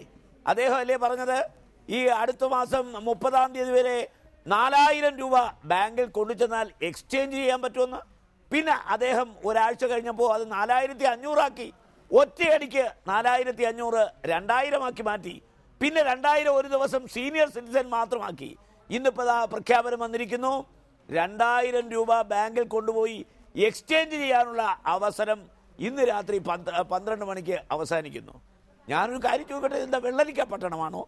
നമ്മുടെ രാജ്യത്തെ പൗരന്മാർ അധ്വാനിച്ചുണ്ടാക്കുന്ന പണം, ആ പണം ഏത് ബാങ്കിൽ ഇടണമെന്നും എപ്പോൾ വിഡ്രോ ചെയ്യണമെന്നും മൗലികമായ അവൻ അവകാശമില്ലേ? ആ മൗലിക അവകാശമല്ലേ ഇവിടെ എടുത്തു കളഞ്ഞുകൊണ്ട് ഇവിടെ സാമ്പത്തിക അടിയന്തരാവസ്ഥ പ്രഖ്യാപിച്ചിരിക്കുന്നത്? പൗരന്റെ മൗലികമായ അവകാശങ്ങളെ എടുത്തു കളഞ്ഞിരിക്കുന്നു. പിന്നെ ഒരു കാര്യം കൂടി ഇവിടെ മനസ്സിലാക്കണം. നമ്മൾ സഹകരണ സ്ഥാപനത്തെക്കുറിച്ച് പറയുന്നു, ബാങ്കിങ് റെഗുലേഷൻ ആക്ട് അനുസരിച്ചില്ലല്ല അത് പ്രവർത്തിക്കുന്നത്, സൊസൈറ്റി റെഗുലേഷൻ ആക്ട് അനുസരിച്ചിട്ടാണ് ഇവിടെ പ്രവർത്തിക്കുന്നത്. നരേന്ദ്രമോദി പറയുന്നു റെയിൽവേ സ്റ്റേഷനിൽ കൊണ്ടുപോയാൽ 1000 രൂപ റോഡ് മാറ്റാം, മെഡിക്കൽ ഷോപ്പിൽ കൊണ്ടുപോയാൽ 1000 രൂപ റോഡ് മാറ്റാം, പെട്രോൾ പമ്പിൽ കൊണ്ടുപോയാൽ 1000 500 മാറ്റാം. എത്രയോ വർഷക്കാലമായി സഹകരണ മേഖലയിൽ പ്രവർത്തിക്കുന്ന, ബാങ്കിംഗ് പ്രവർത്തനം സ്തുത്യർഹമായി നടത്തിക്കൊണ്ടിരിക്കുന്ന, പരിചയസമ്പന്നരായ, ബാങ്കിന് സമാനമായി പ്രവർത്തിച്ചു കൊണ്ടിരിക്കുന്ന ഈ സ്ഥാപനങ്ങളെ പ്രധാനമന്ത്രിക്കും കേന്ദ്രത്തിനും വിശ്വാസമില്ല. അവിടെ എല്ലാം കള്ളപ്പണമാണ്. അപ്പോൾ പെട്രോൾ ബങ്കിൽ കള്ളപ്പണം മാറാൻ പറ്റത്തില്ലേ? അപ്പോൾ മെഡിക്കൽ ഷോപ്പിൽ മാറാൻ പറ്റത്തില്ലേ? അല്ലെങ്കിൽ റെയിൽവേ സ്റ്റേഷനിൽ കൊണ്ടുപോയി ഈ നോട്ടുകൾ മാറാൻ പറ്റില്ലേ? അപ്പോൾ മെഡിക്കൽ ഷോപ്പിനും പെട്രോൾ പമ്പിനും റെയിൽവേ സ്റ്റേഷനും കൊടുക്കുന്ന മാന്യത ഈ രാജ്യത്തെ സഹകാരികൾ നടത്തുന്ന, ജനങ്ങളുമായി ബന്ധപ്പെടുന്ന സഹകരണ സ്ഥാപനങ്ങൾക്ക് ഇല്ലെന്നാണോ ഇവർ പറയുന്നത്? മാത്രമല്ല, കേരളത്തിലെ മുഖ്യമന്ത്രി പറഞ്ഞല്ലോ, ഇവരുടെ എൻഫോഴ്സ്മെന്റ് ഡയറക്ടറേറ്റോ ഇവരുടെ ആദായ നികുതി വകുപ്പോ ഏതൊക്കെ പരിശോധനാ സ്ഥാപനങ്ങൾ ഇവർക്കുണ്ടോ ആ സ്ഥാപനങ്ങൾക്ക് മുഴുവൻ ഈ സ്ഥാപനത്തിൽ കിടക്കുന്ന പണത്തിന്റെ അക്കൗണ്ടബിളിയെ കുറിച്ച് പരിശോധിക്കാൻ എല്ലാ സ്വാതന്ത്ര്യമുണ്ട്, അവകാശമുണ്ട്. ഇത് മനുഷ്യനെ അപമാനിക്കാൻ, അവഹേളിക്കാൻ, അപകീർത്തിപ്പെടുത്താൻ ഇവർ കുറേ നാളായി പറയുന്നു കള്ളപ്പണം, കള്ളപ്പണം, മാർക്സിസ്റ്റുകാർക്ക് കള്ളപ്പണം.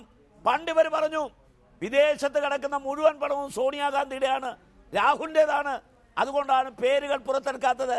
ഇപ്പോൾ നരേന്ദ്രമോദി അധികാരത്തിലേറി 3 വർഷമായി 80 ലക്ഷം കോടിയുടെ കള്ളപ്പണം വിദേശത്തുണ്ട്. എന്തുകൊണ്ട് അത് പിടിച്ചെടുക്കുന്നില്ല? നിങ്ങൾ ആലോചിക്കണം. എന്തുകൊണ്ട്? ഇവിടെ സാധാരണക്കാർ ബുദ്ധിമുട്ടുമ്പോൾ 7,000 ചില്ലുവാനം കോടി രൂപ പിന്നെ നിഷ്ക്രിയ ആസ്തി എന്ന് പറഞ്ഞ് എഴുതി തള്ളുകയല്ലേ? ആലോചിച്ച് നോക്കണം. അപ്പോൾ ഇവിടെ കോടീശ്വരന്മാരും കോർപ്പറേറ്റുകളും ഈ ക്യൂവിൽ എവിടെങ്കിലും നിൽക്കുന്നത് രാധാകൃഷ്ണൻ കണ്ടിട്ടുണ്ടോ? പട്ടിണി പാവങ്ങളല്ലേ ഈ ക്യൂവിൽ നിൽക്കുന്നത്? ഒന്ന് ആലോചിച്ച് നോക്കണം. അപ്പോൾ ഈ പിന്നെ പ്രധാനമന്ത്രി അല്പന ഐശ്വര്യം കിട്ടിയാൽ അർദ്ധരാത്രിക്ക് കുട പിടിക്കുമെന്ന് ചൊല്ലുണ്ട്.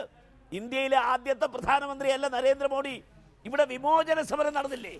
EMSന്റെ ഗവൺമെന്റിനെ പിരിച്ചുവിട്ടില്ലേ?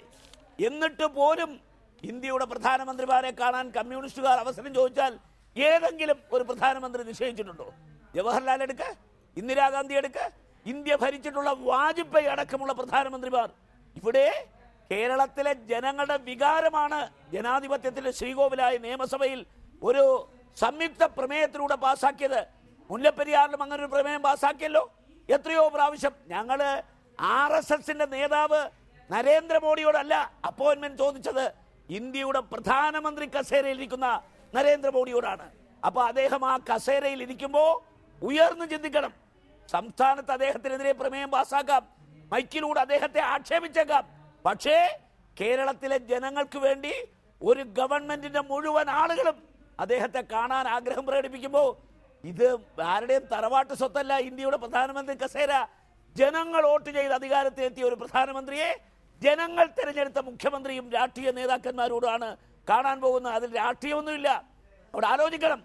നിങ്ങൾക്ക് കേരളത്തിന് നിയമസഭയിൽ ഒരാളെ ഉള്ളൂ എന്നുള്ളത് ഞങ്ങളുടെ കുറ്റമല്ല, ജനങ്ങൾ വോട്ട് ചെയ്യാത്തതുകൊണ്ടാണ് അത് സംഭവിച്ചത്. അതുകൊണ്ട് പ്രധാനമന്ത്രിയുടെ ആ സമീപനത്തെ ഒരിക്കലും നിങ്ങൾ ന്യായീകരിക്കരുത്.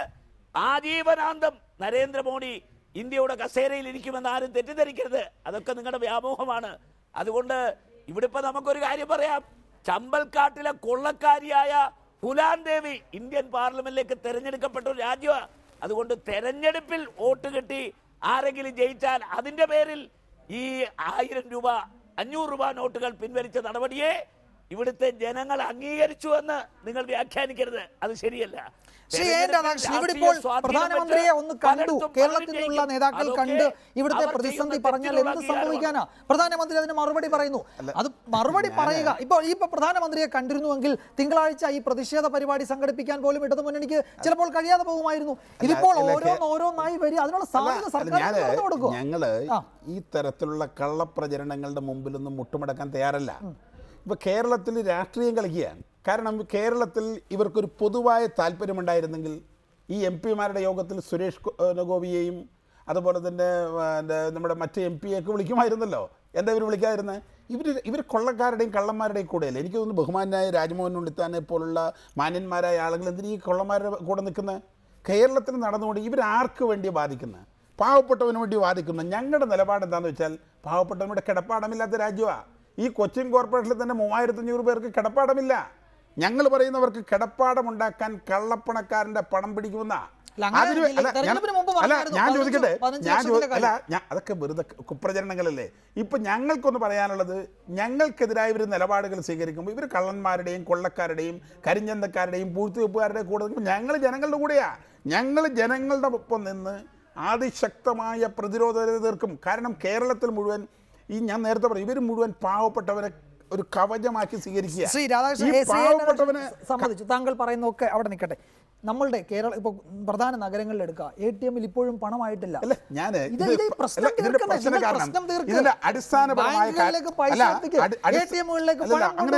ജനങ്ങളുടെ ബുദ്ധിമുട്ട് കള്ളപ്പണത്തെ പറ്റി പറയാം. കള്ളപ്പണം വീണ്ടെടുക്കുന്ന അതിനൊന്നും ആരും എതിരല്ല. മൻമോഹൻ സിംഗ് എന്താ പറഞ്ഞത്? മൻമോഹൻ സിംഗ് ആ പദ്ധതിയെ ഒന്നും വിമർശിക്കുന്നില്ല. ഞാൻ പറഞ്ഞു വന്നത്, നമ്മുടെ രാജ്യത്തെ പ്രതിപക്ഷ കക്ഷികൾ ഉത്തരവാദിത്വ ബോധത്തോടുകൂടി രാജ്യത്തൊരു പരിഷ്കരണം നടക്കുമ്പോൾ അതിന് സഹായകരമായ നിലപാടുകൾ സ്വീകരിക്കേണ്ട പ്രതിപക്ഷ കക്ഷികൾ, പ്രത്യേകിച്ച് കേരളത്തിലെ ധനകാര്യമന്ത്രി നടത്തിയിട്ടുള്ള പ്രസ്താവന എന്താ? അയ്യോ, ജനങ്ങളോട് മുഴുവൻ പറയുന്നത് ഇവിടെ മുഴുവൻ തകരാൻ വേണ്ടി പോകുന്നു, നിങ്ങൾ ജനങ്ങൾ പോകൂ, ആവശ്യമുള്ളവനും ഇല്ലാത്തവനും ഒക്കെ ബാങ്കുകളിലാണ്. അങ്ങനെ ബാങ്കുകളിൽ ജനങ്ങളെ ക്യൂ നിർത്തുന്നു. വെറും ഈ കഴിഞ്ഞ സീറോ ബാങ്ക് അക്കൗണ്ടുള്ളവൻ്റെ കയ്യിൽ പണം കൊടുത്ത് അവന് 49,000 രൂപ നിക്ഷേപിക്കുന്നു. അങ്ങനെ രാജ്യത്തുള്ള ആളുകളെ മുഴുവൻ ഭയപ്പെടുത്തി എല്ലാവരും ബാങ്കിൻ്റെ മുമ്പിൽ നിർത്തി ഒരു അരക്ഷിതാവസ്ഥ സൃഷ്ടിക്കുകയല്ലേ? ആളുകളെ ഭയപ്പെടുത്തി. ഇവിടെ ഭയപ്പാടിന് എന്താ ആവശ്യം? അങ്ങനെയൊക്കെ രാജ്യത്തെ രാഷ്ട്രീയ പാർട്ടികൾക്കെല്ലാം കഴിയുമോ? ഇവരൊരുമിച്ചല്ലേ? ഞാൻ ചോദിക്കട്ടെ, പാമ്പും തേളും പെരിച്ചാഴിയും എല്ലാം ഒരുമിച്ച് ചേരുകയല്ലേ? ഇപ്പോൾ ബഹുമാനായ രണ്ടത്താണി ചർച്ചയിലുണ്ട്. ഇവർ സാധാരണ ബാങ്കുകൾക്കെതിരാണ്. ഇവരെന്താ പറഞ്ഞാൽ പലിശക്കെതിരാണ്. അവര് പോലും ഒരുമിച്ച് വരുന്നത് കാരണം എന്താണെന്നറിയോ? ശ്രീ അബ്ദുറഹ്മാൻ രണ്ടത്താണി, സഹകരണ ബാങ്കുകൾക്കെതിരാണോ ലീഗ്? ഈ ഘട്ടത്തിൽ കേന്ദ്ര സർക്കാരിനെ വിമർശിക്കാൻ വേണ്ടി ഈ സഹകരണ സംഘങ്ങൾ തകരുന്നു എന്ന പ്രചാരണത്തിനൊപ്പം ചേരുന്നതേ ഉള്ളൂ. സഹകരണ ബാങ്കുകൾക്കെതിരാണോ? അല്ല, അദ്ദേഹത്തിന് എന്താണ് മുസ്ലിം ലീഗിന്റെ സഹകരണ പ്രസ്ഥാനവുമായുള്ള ബന്ധം എന്ന് അറിയാത്തത് കൊണ്ടാണ്. ഞങ്ങൾ ജില്ലാ സഹകരണ ബാങ്കുകൾ വരെ ഭരിക്കുന്ന കക്ഷിയാണ്. അത് ആ വിഷയം വിടും. ഇവിടെ നിങ്ങൾ കള്ളപ്പണത്തിനെതിരെ പ്രസംഗിച്ചല്ലോ. ഇവിടെ BJP-യുടെ നേതൃത്വമാണല്ലോ നേരത്തെ പറഞ്ഞത്, രാജ്യത്ത് 94% കള്ളപ്പണത്തിൽ 6% മാത്രമേ കറൻസിയുള്ളൂ. ബാക്കി 94% കണ്ടെത്താൻ എന്ത് വഴിയാണ് എടുത്തത്? നേരത്തെ രാജ്മോഹൻ ഉണ്ണിത്താൻ ചോദിച്ചല്ലോ. ഞാൻ പറയട്ടെ, 80 ലക്ഷം കോടി രൂപയിൽ 50 ലക്ഷം കോടി വിദേശത്താണ്. 15 ലക്ഷം വീതം പാവപ്പെട്ടവന്റെ പോക്കറ്റിലേക്ക് എത്തും. എന്തെങ്കിലും ഒരു നടപടികൾ നിങ്ങളുടെ ഭാഗത്തു നിന്നുണ്ടായോ? ഒരു നടപടി BJP-യുടെ ഭാഗത്ത് നിന്ന് ഉണ്ടായില്ലെന്ന് മാത്രമല്ല, അത്തരം കള്ളപ്പണക്കാർക്ക് അനുകൂലമാകുന്ന സാഹചര്യങ്ങളാണ് സൃഷ്ടിച്ചത്. പിന്നെ രാജ്യത്തെ മുഴുവൻ ആളുകളെ ബാങ്കിലേക്ക് കൊണ്ടുപോകുന്നത് ഞങ്ങളല്ല. രാജ്യത്തെ കറൻസി തന്നെ മാറ്റിയിട്ട് പ്ലാസ്റ്റിക് നോട്ട് വരും. പ്ലാസ്റ്റിക് നോട്ട് എന്ന് പറയുന്നത് ക്രെഡിറ്റ് കാർഡും ഡെബിറ്റ് കാർഡുമാണല്ലോ. അതിലേക്ക് കൊണ്ടുവരുമെന്ന് പറയുന്നത്, ഈ രാജ്യത്തെ ജനങ്ങളെ കൊണ്ടുവരുമെന്ന് പറഞ്ഞ് ബാങ്കിലേക്ക് ക്യൂ നിർത്തുന്നത് ഞങ്ങളല്ല, പ്രധാനമന്ത്രി നരേന്ദ്രമോദിയാണ്. കാരണം മോദിയുടെ ലക്ഷ്യം അതാണ്. കാരണം ഈ രാജ്യത്തെ കോർപ്പറേറ്റുകൾക്കനുസരിച്ച് രാജ്യത്തെ ചിട്ടപ്പെടുത്തുക എന്നുള്ള ഒരു ജോലിയാണ് അദ്ദേഹം ഏറ്റെടുത്തിരിക്കുന്നത്. അതുകൊണ്ടാണ് സഹകരണ ബാങ്കിന് നേരെ വരുന്നത്. 1,27,000 കോടി രൂപ നിക്ഷേപം, അതിൽ 1 ലക്ഷം രൂപ വായ്പ കൊടുത്തിരിക്കുന്നു. കേരളത്തിലെ ബാങ്കുകൾ കേരളത്തിലെ പാവപ്പെട്ടവർക്കാണ് കൊടുത്തത്. അതിൽ 3 ലക്ഷം കോടി രൂപയുടെ ഈടും അവർ ബാങ്കിനുണ്ട്. ബാങ്ക് വെറുതെ കൊടുത്തതല്ല, വളരെ കൃത്യമായി ബാങ്കിന്റെ നിയമങ്ങൾ അനുസരിച്ച് തന്നെയാണ്. പിന്നെ എല്ലാം കേന്ദ്രം എന്ന് പറയുമ്പോൾ ഇവിടെ ഒരു സഹകരണ നിയമമുണ്ട്. കേരളത്തിന്റെ നിയമസഭ പാസാക്കിയ കോപ്പറേറ്റീവ് ആക്ട് ഉണ്ട്. ആ ആക്ടിന്റെയും അതോടൊപ്പം തന്നെ ബാങ്ക് റെഗുലേഷൻ ആക്ടും തമ്മിൽ സംയോജിപ്പിച്ചുകൊണ്ടാണ് ഇവിടെ സഹകരണ ബാങ്കുകൾ മുന്നോട്ട് പോയത്. അർബൻ ബാങ്കുകളുണ്ട്, ജില്ലാ ബാങ്കുകളുണ്ട്. അതൊക്കെ തന്നെ റിസർവ് ബാങ്കിനെ എല്ലാ നിലയിലും പാലിച്ചുകൊണ്ട് നിയമങ്ങൾക്ക് അനുസൃതമായി മുന്നോട്ട് പോകുന്ന ബാങ്കുകളാണ്. ഇവിടെ ഈ സഹകരണ ബാങ്കുകളൊക്കെ തന്നെ കള്ളപ്പണക്കാരുടേതാണ് എന്ന് പറഞ്ഞാൽ അതാണ് മുഖ്യമന്ത്രി പരിശോധിക്കാൻ പറഞ്ഞത്. പരിശോധിക്കണം. ഇവിടുത്തെ പാവപ്പെട്ടവന്റെ ബാങ്ക് നിക്ഷേപം സഹകരണ ബാങ്കിലുണ്ടെങ്കിൽ അതിനനുസൃതമായ വായ്പ പാവപ്പെട്ടവന് കിട്ടുന്നു. നിങ്ങൾക്ക് ആവശ്യം വാണിജ്യ ബാങ്കുകളിലേക്ക് കൊണ്ടുപോയി കോർപ്പറേറ്റുകളുടെ കൈകളിലേക്ക് ആ വായ്പ കൊടുക്കുന്ന രീതിയിൽ കേരളത്തെ ക്രമീകരിക്കാനുള്ള ഒരു ഇടൻ അജണ്ട ഇതിനുണ്ട് എന്ന് പറയാൻ നിഷേധിക്കാൻ കഴിയില്ല. ഇതിനെതിരെയാണ് പ്രതികരിക്കേണ്ടത്. അതുകൊണ്ടാണ് സഹകരണ പ്രസ്ഥാനത്തിന്റെ നന്മ എന്താണെന്ന് തിരിച്ചറിയണം. അതനുസരിച്ച് വേണം സഹകരണ പ്രസ്ഥാനത്തോട് പെരുമാറാൻ. ഇതുകൊണ്ടാണ് കേരളീയ ജനത ഇത്രയേറെ പ്രകോപിതരാകുന്നത്. കാരണം കേരളത്തിന്റെ നട്ടെല്ല് എന്ന് പറയുന്നത് സഹകരണ പ്രസ്ഥാനമാണ്. അപ്പൊ കേരളത്തിൽ മുസ്ലിം ലീഗിന് സഹകരണ പ്രസ്ഥാനത്തോട് വിയോജിപ്പല്ല. ഞങ്ങൾക്ക് ഒരുപാട് ബാങ്കുകളുണ്ട്, ഒരുപാട് വായ്പാ സംഘങ്ങളുമായി ബന്ധമുണ്ട്. പക്ഷേ ഇതൊക്കെ തന്നെ ഈ രാജ്യത്തിന്റെ നിയമങ്ങൾക്കനുസൃതമായി പ്രവർത്തിക്കുന്നതിന് ഞങ്ങൾ ആരും എതിരല്ല. ഇവിടെ നിങ്ങൾക്കറിയാം, നെഗോഷിയബിൾ ഇൻസ്ട്രുമെന്റ് ആക്ട് അനുസരിച്ച് ചെക്കുകൾ നൽകാനുള്ള അർഹതയുള്ള ബാങ്കുകളെ ചെക്കുകൾ നൽകുന്നുള്ളൂ. അല്ലാത്ത വായ്പാ സംഘത്തിന്റെ പരിധിയിൽ നിന്നാണ് പ്രവർത്തിക്കുന്നത്. അത് വേണമെങ്കിൽ ഐടിക്ക് പരിശോധിക്കാൻ കഴിയുമെന്ന് മുഖ്യമന്ത്രി പറഞ്ഞാൽ പിന്നീട് നിങ്ങൾ അതിനെ വിശ്വാസത്തിലെടുക്കാൻ കഴിയില്ല എന്നൊരു സമീപനം, പ്രധാനമന്ത്രിയെ കാണാൻ കഴിയില്ലെന്ന സമീപനം ഈ കള്ളപ്പണക്കാർക്ക് അനുകൂലമായി നിൽക്കുക. ഇവിടെ പറഞ്ഞല്ലോ, റിലയൻസ് മാത്രമൊന്നുമല്ല, അല്ലെങ്കിൽ നേരത്തെ പറഞ്ഞതുപോലെ ഒരു വിജയവല്യ മാത്രമൊന്നുമല്ല. നരേന്ദ്രമോദി അമേരിക്കയിലെത്തിയപ്പോ കറങ്ങുന്ന വേദി ഒരുക്കിയ സൺഫാർമസ്യൂട്ടിക്കൽസ് വരെ ആ പട്ടികയിലുണ്ട്. ഈ രാജ്യത്തിലെ ജനങ്ങൾ വിഡ്ഢികളല്ല. അതുകൊണ്ട് രാജ്യത്തിലെ ഗ്രാമീണ ജനത മുഴുവൻ അവരുടെ രാഷ്ട്രീയ അഭിപ്രായം പറയേണ്ടത് ആപ്പിലൂടെയാണ് എന്ന് പറഞ്ഞാൽ അത് ഈ രാജ്യത്തിലെ പ്രധാനമന്ത്രി ഇന്ത്യൻ ഗ്രാമങ്ങളെ പഠിച്ചിട്ടില്ല എന്നതിന്റെ തെളിവാണ്. അതാണ് ആദ്യം പഠിക്കേണ്ടത്. ശരി ശരി, ആ കാര്യത്തിലുള്ള വിശദീകരണം താങ്കൾക്ക്. എനിക്ക് ഒറ്റ കാര്യം സൂചിപ്പിക്കാനുള്ളൂ. ഈ കേരളത്തിലെ സഹകരണ ബാങ്കുകളിൽ കാർഷിക മേഖലയിൽ കർഷകന്മാർക്ക് പലിശയ്ക്ക് കൊടുക്കുന്ന സാധാരണ 4% പലിശ നിരക്കിലാണ്. എത്ര ശതമാനം കർഷകന്മാർക്ക് ഇവർ ലോൺ കൊടുത്തിട്ടുണ്ട്? ബാക്കി എല്ലാ ശതമാനം കണക്ക് കൂട്ടുമ്പോൾ 12%, 14% പ്ലസ് വരുമ്പോൾ 22% ബ്ലേഡ് കമ്പനിക്ക് കൊടുക്കുന്ന സഹകരണ ബാങ്കുകളാണ് കേരളത്തിലുള്ള.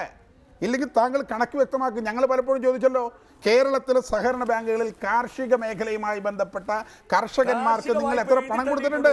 നിങ്ങൾ കർഷകന്മാർക്ക് പണം കൊടുക്കുന്നതിന് പകരം യാതൊരു അക്കൗണ്ടുമില്ലാത്ത, റിസർവ് ബാങ്കിൻ്റെ റൂൾസുകൾ അംഗീകരിക്കാത്ത, വൈദ്യനാഥ കമ്മീഷൻ റിപ്പോർട്ട് നടപ്പാക്കാത്ത ഈ കേരളത്തിലെ സഹകരണ ബാങ്കുകളിൽ ഞാൻ ചോദിക്കട്ടെ, PSC നിയമനമുണ്ടോ? ആയിരക്കണക്കിന് ബാങ്കുകളുണ്ട്. ഇവർ പറയുന്നുണ്ടല്ലോ ദേവസ്വം ബോർഡ് ഉൾപ്പെടെ കേന്ദ്ര സർക്കാർ അധികാരത്തിൽ വന്നിട്ട് ഇപ്പൊ എത്ര മാസമായി, എത്ര വർഷമായി?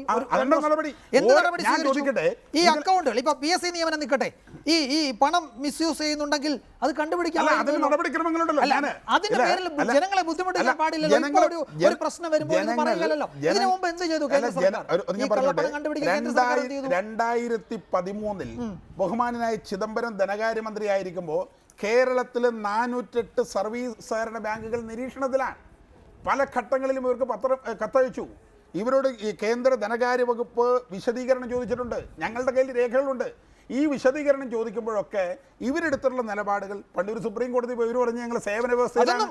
അപ്പൊ ഇതിനെ സംബന്ധിച്ചിടത്തോളം പിൻവലിക്കാൻ കഴിയൂ. ഇപ്പോൾ ഈ താങ്കൾ ഈ പറയുന്ന വിശദീകരണം ജനങ്ങളുടെ ബുദ്ധിമുട്ടിന് ഒരു മറുപടിയേ അല്ല. ജനങ്ങളെ സംബന്ധിച്ച് ഞാൻ ചോദിക്കട്ടെ, ജനങ്ങളുടെ ബുദ്ധിമുട്ട് എന്ന് പറഞ്ഞിട്ട് ഒരു 40% വരുന്ന കള്ളപ്പണക്കാരായ ആളുകളെ രക്ഷപ്പെടുത്താനുള്ള ശ്രമത്തിലാണ് നിങ്ങൾ പോകുന്നത്. ജനങ്ങൾക്ക് ബുദ്ധിമുട്ട്, ജനങ്ങൾ ഇതിനെക്കുറിച്ച് സംസാരിക്കുന്ന വേറെ ഭാഷയിലാണ്. നിങ്ങൾ ജനങ്ങളുടെ മുമ്പിലേക്ക്, എനിക്ക് തോന്നുന്നു റിപ്പോർട്ടർ ചാനലിൽ നിന്ന് ജനങ്ങളുടെ മുമ്പിലേക്ക് മാറ്റിവെക്ക്. ഈ കമ്മ്യൂണിസ്റ്റുകാരെ ഞാൻ ചോദിക്കട്ടെ, നിങ്ങൾ ഇപ്പോൾ കേരളത്തിൽ നടക്കുന്ന ഒരാൾ റോഡ് ക്രോസ് ചെയ്ത് ബസ് ഇടിച്ച് മരിച്ചാൽ ഉടനെ തന്നെ വരും നരേന്ദ്രമോദി സർക്കാരുമായി ബന്ധപ്പെട്ട് നോട്ട് മാറാൻ പോയ ആള് മരണപ്പെട്ടു. ഇങ്ങനെ കള്ളപ്രചരണം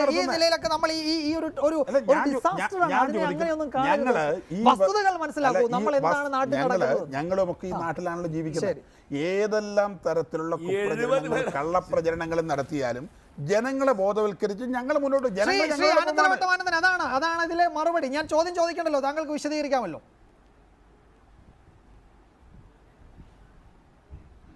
അല്ല, അദ്ദേഹത്തിൻ്റെ വിശ്വാസം അദ്ദേഹത്തെ രക്ഷിക്കട്ടെ. അദ്ദേഹം ഒരു കാര്യം പറയുകയുണ്ടായി. നേരത്തെ 2300 കോടി രൂപ 4 ദിവസത്തിനിടയിൽ സഹകരണ മേഖലയിൽ വന്നു. നാഷണലൈസ്ഡ് ബാങ്കിലും സ്വകാര്യ ബാങ്കിലും എത്ര വന്നെന്ന് പറയാമോ മിസ്റ്റർ രാധാകൃഷ്ണൻ? എത്ര കോടി വന്നെന്ന്? 1,00,000 കോടിയിൽ പരം രൂപ അവിടെ വന്ന്. എന്താ ആ കണക്കുകൾ മറച്ചു വയ്ക്കുന്നത്? ഈ സഹകരണ ബാങ്കിൻ്റെ മാത്രം കണക്ക് പറയുന്നത്. ഇനി ഗവൺമെൻറ് ഓഫ് ഇന്ത്യ അച്ചടിച്ചിറക്കിയ കറൻസി ഉണ്ടല്ലോ, ആ കറൻസി എത്ര സർക്കുലേറ്റ് ചെയ്ത്, എത്ര ഇപ്പോൾ നിക്ഷേപമുണ്ട്, ബാക്കിയുള്ള നിക്ഷേപം കൂടെ നോക്കിയാൽ സർക്കുലേറ്റ് ചെയ്തതിനേക്കാൾ അടിച്ചിറക്കിനേക്കാൾ കൂടുതൽ ഉണ്ടെങ്കിൽ ഏത് അക്കൗണ്ടിലാണത് കൂടുതൽ വന്നത് കണ്ടുപിടിക്കാമല്ലോ. അതിന് നിങ്ങൾ എന്തെങ്കിലും നടപടിയുണ്ടോ? ഒരു കാര്യത്തിന് മിസ്റ്റർ രാധാകൃഷ്ണൻ മറുപടി പറയേണ്ടതുണ്ട്. എൻ്റെ കയ്യിൽ ഇത് 500 രൂപ നോട്ടിരിപ്പുണ്ട്, കള്ളനോട്ടാണോ എന്ന് വേണമെങ്കിൽ പരിശോധിച്ചോളൂ. അതിനകത്ത് എഴുതിയിരിക്കുന്നത് എന്താണെന്ന് അറിയുമോ? Guaranteed by the central government. I promise to pay the bearer 500 bearer the sum of rupees 500. ആരാ ഒപ്പിട്ടിരിക്കുന്നത്? റിസർവ് ബാങ്കിന്റെ ഗവർണർ രംഗരാജൻ ഒപ്പിട്ടത്. ഇത് അദ്ദേഹം ഒപ്പിട്ട പട്ടേൽ ഇപ്പോൾ ഒരു ഊർജിത് പട്ടേലിനെ വെച്ചിട്ടുണ്ട്. നിങ്ങൾ ഒപ്പിട്ടതും ഗവൺമെന്റ് ഓഫ് ഇന്ത്യ ഗ്യാരണ്ടി പറഞ്ഞിരിക്കുന്ന ഇത് കൊണ്ട് കൊടുത്താൽ 500 രൂപ തരും എന്ന് ഗ്യാരണ്ടി പറഞ്ഞിരിക്കുന്ന കടലാസിന് കാൽ കാശിന്റെ വിലയുണ്ടോ? എന്ന് വെച്ചാൽ ഗവൺമെന്റിന് വിലയുണ്ടോ എന്നാണ് ഞാൻ ചോദിക്കുന്നത്. കേന്ദ്ര ഗവൺമെന്റിന് കാൽ കാശിന്റെ വിലയില്ല. നിങ്ങളിത് അച്ചടിച്ചിറക്കിയ നോട്ടാണത്. എന്നിട്ട് പറയാണ് ഇതെല്ലാം കള്ളനോട്ടാണ്. ഞാൻ ചലഞ്ച് ചെയ്യുന്നു, നിങ്ങൾക്ക് ഇത് കള്ളനോട്ടാണെന്ന് തെളിയിക്കാമോ? ഇല്ലെങ്കിൽ പിന്നെ ഇതേപോലുള്ള ആയിരക്കണക്കിന് ആളുകളുടെ കയ്യിലിരിക്കുന്ന ഈ നോട്ടും കൊണ്ടു നടക്കാനില്ലാതെ വേറെ മാർഗമില്ലാതെ വന്നാൽ അവരെന്ത് ചെയ്യുമെന്നാണ്? അവർ BJPക്ക് അനുകൂലമായി ചിന്തിക്കുന്നതാണ്. ഈ ദ്രോഹ നടപടി മുഴുവൻ എടുത്തതിന് ശേഷം എത്ര ലക്ഷം കോടി നേരത്തെ ഇവിടെ ചോദിച്ചതിനൊന്നും മിസ്റ്റർ രാധാകൃഷ്ണൻ മറുപടി പറഞ്ഞില്ല. കള്ളപ്പണം കണ്ടെത്തി അതെല്ലാം പുറത്തു കൊണ്ടുവരുമെന്ന് പറഞ്ഞ് കണ്ടെത്തിയോ? ഇപ്പൊ നേരത്തെയും സൂചിപ്പിക്കുണ്ടായി സഹകരണ സംഘങ്ങളിലെല്ലാം മാർക്സിസ്റ്റുകളുടെ കള്ളപ്പണമാണെന്ന്. ഞാൻ ചലഞ്ച് ചെയ്യുന്നു, നിങ്ങൾക്കൊന്ന് തെളിയിക്കാമോ? അധികാരം നിങ്ങളിൽ ഉണ്ടല്ലോ. എവിടെയാണ് കൂടുതൽ പണം വന്നത്, ഏത് അക്കൗണ്ടിലാണ് വന്നത് തെളിയിക്കാമോ? വൈദ്യനാഥൻ കമ്മീഷന്റെ ശുപാർശയെ കുറിച്ച് പറയുണ്ടായി. വൈദ്യനാഥൻ കമ്മീഷൻ പറഞ്ഞതനുസരിച്ച് ഇന്ന് സർവീസ് സഹകരണ സംഘങ്ങൾ നടത്തുന്ന ഒരു സേവനവും നടത്താനൊക്കില്ല. കാർഷിക കൃഷിക്കാരന് വായ്പ കൊടുക്കാനൊക്കില്ല. ഒരു കല്യാണത്തിന് കാശ് കൊടുക്കാനൊക്കില്ല. ഇന്നൊരു സഹകരണ സംഘമുള്ള പ്രദേശത്ത് നാട്ടിൽ 2 ആളുകൾ ചെന്നാൽ ബാങ്കിൽ ചെന്നാൽ 50,000 രൂപ 1 ലക്ഷം രൂപ അവർക്ക് വായ്പ കിട്ടും അത്യാവശ്യ കാര്യങ്ങൾ നിർവഹിക്കാൻ. ഇതേതെങ്കിലും ഷെഡ്യൂൾ ബാങ്കിൽ കിട്ടുമോ? നാഷണലൈസ്ഡ് ബാങ്കിൽ കിട്ടുമോ? അവരുടെ കയ്യിലുള്ള കാശ് കോടാനുകോടി രൂപ ആർക്കാ കൊടുത്തത്? വിജയ് മല്യക്കല്ലേ കൊടുത്തത്? നിങ്ങളുടെ ജനം വിജയ് മല്യ അല്ലേ? നിങ്ങളുടെ ജനം റിലയൻസ് അല്ലേ? റിലയൻസ് മുതലുള്ള കൂട്ടരല്ലേ? നിങ്ങളുടെ ജനം അദാനിയല്ലേ? കോടാനുകോടി രൂപ ഈ കാലയളവിടെ സമ്പാദിച്ച അവരല്ലേ നിങ്ങളുടെ ജനം? ഞാൻ ചോദിക്കട്ടെ, നിങ്ങളിപ്പോൾ ഇത് കൊണ്ടുവന്ന് പെട്രോൾ പമ്പിൽ പോയി പെട്രോൾ വാങ്ങാൻ പറഞ്ഞു. പെട്രോൾ പമ്പിൽ 8-ാം തീയതി മുതൽ ക്യൂ ആണ്. 100 രൂപയ്ക്ക് പെട്രോൾ അടിച്ചിരുന്ന സ്കൂട്ടറുകാരൻ 500 രൂപ കൊടുത്ത് അടിക്കുന്നു. 1000 രൂപ കൊടുത്ത് അടിച്ചെങ്കിൽ ഒരു കാറുകാരന് എണ്ണ അടിച്ച് കിട്ടുമോ? അങ്ങനെ അടിച്ച് എത്രയോ കൂടുതൽ എണ്ണ ചെലവായി. ഏതെങ്കിലും പെട്രോൾ പമ്പ് എണ്ണയില്ലാതെ അടച്ചോ? ഒരു കരുതൽ നടപടി നിങ്ങൾ എടുത്തിരുന്നില്ലേ? റിലയൻസിനോട് പറഞ്ഞില്ലേ നിങ്ങൾ എണ്ണ സ്റ്റാക്ക് ചെയ്തോളൂ, ഞാൻ ഈ നടപടി എടുക്കാൻ പോണ്? ഈ നോട്ട് കച്ചവടത്തിൽ നിരോധനത്തിൽ ഏറ്റവും കൂടുതൽ ലാഭം ഉണ്ടാക്കിയത് റിലയൻസ് അല്ലേ? ആ റിലയൻസ് ആ സ്വകാര്യ മുതലാളിയുടെ താല്പര്യത്തിലല്ലേ വർക്ക് ചെയ്തത്? ഗുജറാത്തിൽ ഈ നിരോധനം വരുന്നതിന്റെ നോട്ട് പ്രഖ്യാപിക്കുന്നതിന്റെ തൊട്ടടുത്ത ദിവസം നേരം വെളുത്തപ്പോൾ 8 കോടി രൂപയുടെ സ്വർണം പോയി വാങ്ങിയതാര്? അവിടെ 2 മിനിറ്റ് കൊണ്ട് സ്വർണം വാങ്ങിച്ചുകൊണ്ട് പോയില്ലേ? 8 കോടി രൂപ ട്രാൻസ്ഫർ ചെയ്തെടുത്തില്ലേ? പാവപ്പെട്ട ഓട്ടോറിക്ഷക്കാരന് ടാക്സിക്കാരന് മാറി എടുത്തുകൊണ്ട് പോയത് നിങ്ങൾക്ക് കണ്ടുപിടിക്കാമോ? പോയി പരിശോധിക്കാനുള്ള ചങ്കൂറ്റമുണ്ടോ? നിങ്ങളുടെ തന്നെ പത്രമല്ലേ 4 മാസത്തിന് മുമ്പ് പറഞ്ഞ 1500 നോട്ട് നിരോധിക്കാൻ പോകണമെന്ന് വാർത്ത കൊണ്ടുവന്നില്ലേ? നിങ്ങൾക്ക് വിവരം തന്നില്ലേ? അതനുസരിച്ച് കള്ളനോട്ടുകാരെ മുഴുവൻ നിങ്ങൾ സംരക്ഷിച്ചില്ലേ? കള്ളപ്പണക്കാരെ മുഴുവൻ സംരക്ഷിച്ചില്ലേ? എന്നിട്ട് ഇവിടെ ഭിക്ഷ തണ്ടി നടക്കുന്ന പാവപ്പെട്ട മനുഷ്യന്റെ മേൽ അവനെ കഞ്ഞുകൂടി മുട്ടിച്ചിട്ട് പണിയെടുത്തിട്ട് കൂലി കൊടുക്കാതെ പട്ടിണി കിടക്കുന്ന ഒരു സ്ഥിതിയിലേക്ക് എത്തി. അതിനെല്ലാം ഉണ്ടാക്കിയിട്ട് പറയണേ ഞങ്ങൾ ജനക്ഷേമം നടത്തുന്നത്. ഏതാ ജനക്ഷേമം? ഇതാ ജനക്ഷേമം. താങ്കളുടെ വിശദീകരണം ദയവായി തുടരുക ശ്രീ ആനത്തലവട്ടം ആനന്ദൻ. ഞാൻ ശ്രീ രാധാകൃഷ്ണൻ താങ്കൾക്ക് മറുപടി ഉണ്ടാവും, ഞാൻ താങ്കളിലേക്ക് വരാം. ശ്രീ രാജ്മോഹൻ ഉണ്ണിത്താൻ, ഇവിടെ ഇപ്പോൾ കേരളത്തെ സംബന്ധിച്ചിടത്തോളം ഒരു സവിശേഷ സാഹചര്യമുണ്ട്. സഹകരണ മേഖലയെ മറ്റ് സംസ്ഥാനങ്ങളെക്കാൾ കൂടുതൽ ആശ്രയിക്കുന്ന ഒരു സമ്പദ് വ്യവസ്ഥ നമുക്കുള്ളത് കൊണ്ട് അക്കാര്യത്തിൽ വലിയ ബുദ്ധിമുട്ട് കേരളത്തിനുണ്ട്. ഇക്കാര്യത്തിൽ ഒരു ഐക്യം, ഒരു ഭരണ പ്രതിപക്ഷ ഐക്യത്തിൻ്റെ സാധ്യത ഉണ്ടായിരുന്നു പല ഘട്ടങ്ങളിലും. ഇപ്പോൾ സമരം ചെയ്യുമ്പോൾ ഒരുമിച്ച് സമരം ചെയ്യുക എന്നതല്ല അതുകൊണ്ട് ഉദ്ദേശിച്ചത്. ഈ പ്രശ്നങ്ങളിൽ ഒരേ നിലപാടാണ് ഭരണപക്ഷത്തിനും പ്രതിപക്ഷത്തിനും. ആ ഒരേ നിലപാട് എല്ലാ അർത്ഥത്തിലും പ്രതിഫലിപ്പിക്കുന്ന നിലയിലേക്ക് പ്രക്ഷോഭങ്ങളോ സമരങ്ങളോ ജനകീയ പങ്കാളിത്തത്തോടു കൂടിയല്ലേ ഉയർന്നു വരേണ്ടത്? ഈ ഹർത്താൽ അതിന് പകരമാകുമോ?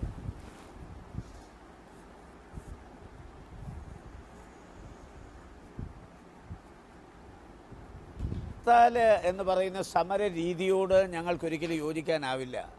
കാരണം ഹർത്താൽ ഒരിക്കലും ഒരു പ്രശ്നത്തിന് പരിഹാരമല്ല. ഹർത്താൽ എന്ന് പറയുമ്പോൾ അക്ഷരാർത്ഥത്തിലൊരു ബന്ദ് തന്നെയാണ്. ആ ബന്ദിനോട് അനുകൂലിക്കാനാവില്ല. തീരെ നിവൃത്തിയില്ലാത്ത ഘട്ടത്തിൽ മാത്രമേ ഇത്തരം ഹർത്താലുകൾ നടത്താൻ പാടുള്ളൂ. ഇപ്പം അതിൻ്റെ ഒരു അനിവാര്യതയില്ല. കാരണം ഈ പ്രശ്നം ഇന്നോ നാളെ അവസാനിപ്പിക്കാൻ പോകുന്നില്ല. പ്രധാനമന്ത്രി ഈ തീരുമാനം നവംബർ 8-നാണ് പ്രഖ്യാപിച്ചത്. അദ്ദേഹം പറഞ്ഞത് 3 ദിവസം കൊണ്ട് എല്ലാം നോർമലൈസ് ചെയ്യും. 2 ദിവസം ബാങ്ക് അടച്ചിടും, ATM അടച്ചിടും, അതിനകത്ത് ATM-ൽ നോട്ടുകൾ ഫില്ല് ചെയ്യും, ബാങ്ക് റെഗുലറായി പ്രവർത്തിക്കും. ഒരു 3 ദിവസത്തെ സമയമാണ് പ്രധാനമന്ത്രി ചോദിച്ചത്. 3 പിന്നെ 15ആയി, 15 50ആയി. അതുപോലെ നമുക്കറിയാം 5 അല്ല 6 മാസം കഴിഞ്ഞാലും ഈ പ്രശ്നം തീരാൻ പോകുന്നില്ല. നമ്മുടെ രാജ്യത്തിൻ്റെ സമ്പദ് വ്യവസ്ഥ തകർന്ന് താറുമാറാകുകയാണ്. കാർഷിക വിപണി ഇപ്പം തന്നെ സ്റ്റാഗ്നേഷനിലാണ്. മാത്രമല്ല ഇനി ഉൽപ്പാദനം ഉണ്ടാകാൻ പോകുന്നില്ല. അതുകൊണ്ട് ഞാൻ പറയുന്നത് ഈ ക്രൈസിസ് ഒരു 6 മാസം കൊണ്ടൊന്നും തീരില്ല. അപ്പോൾ ഒരു ഹർത്താൽ നടത്തിയാലോ 10 ഹർത്താൽ നടത്തിയാലോ ഇതൊന്നും തീരാൻ പോകുന്നില്ല. അപ്പോൾ ഹർത്താൽ ഇതിനൊരു പരിഹാരമായി ഞാൻ കാണുന്നില്ല. അതുകൊണ്ടാണ് ഹർത്താൽ ഒഴിച്ച് ഇപ്പോൾ നിയമാനുസൃതം ഈ സംസ്ഥാനത്തിന് ചെയ്യാൻ പറ്റുന്ന ഒരുപാട് കാര്യങ്ങളുണ്ട്. അതിലൊന്നാണ് സംയുക്തമായ നിയമസഭ ഒരു പ്രമേയം പാസാക്കി ഇന്ത്യ ഗവൺമെൻറ് കൊടുത്തത്.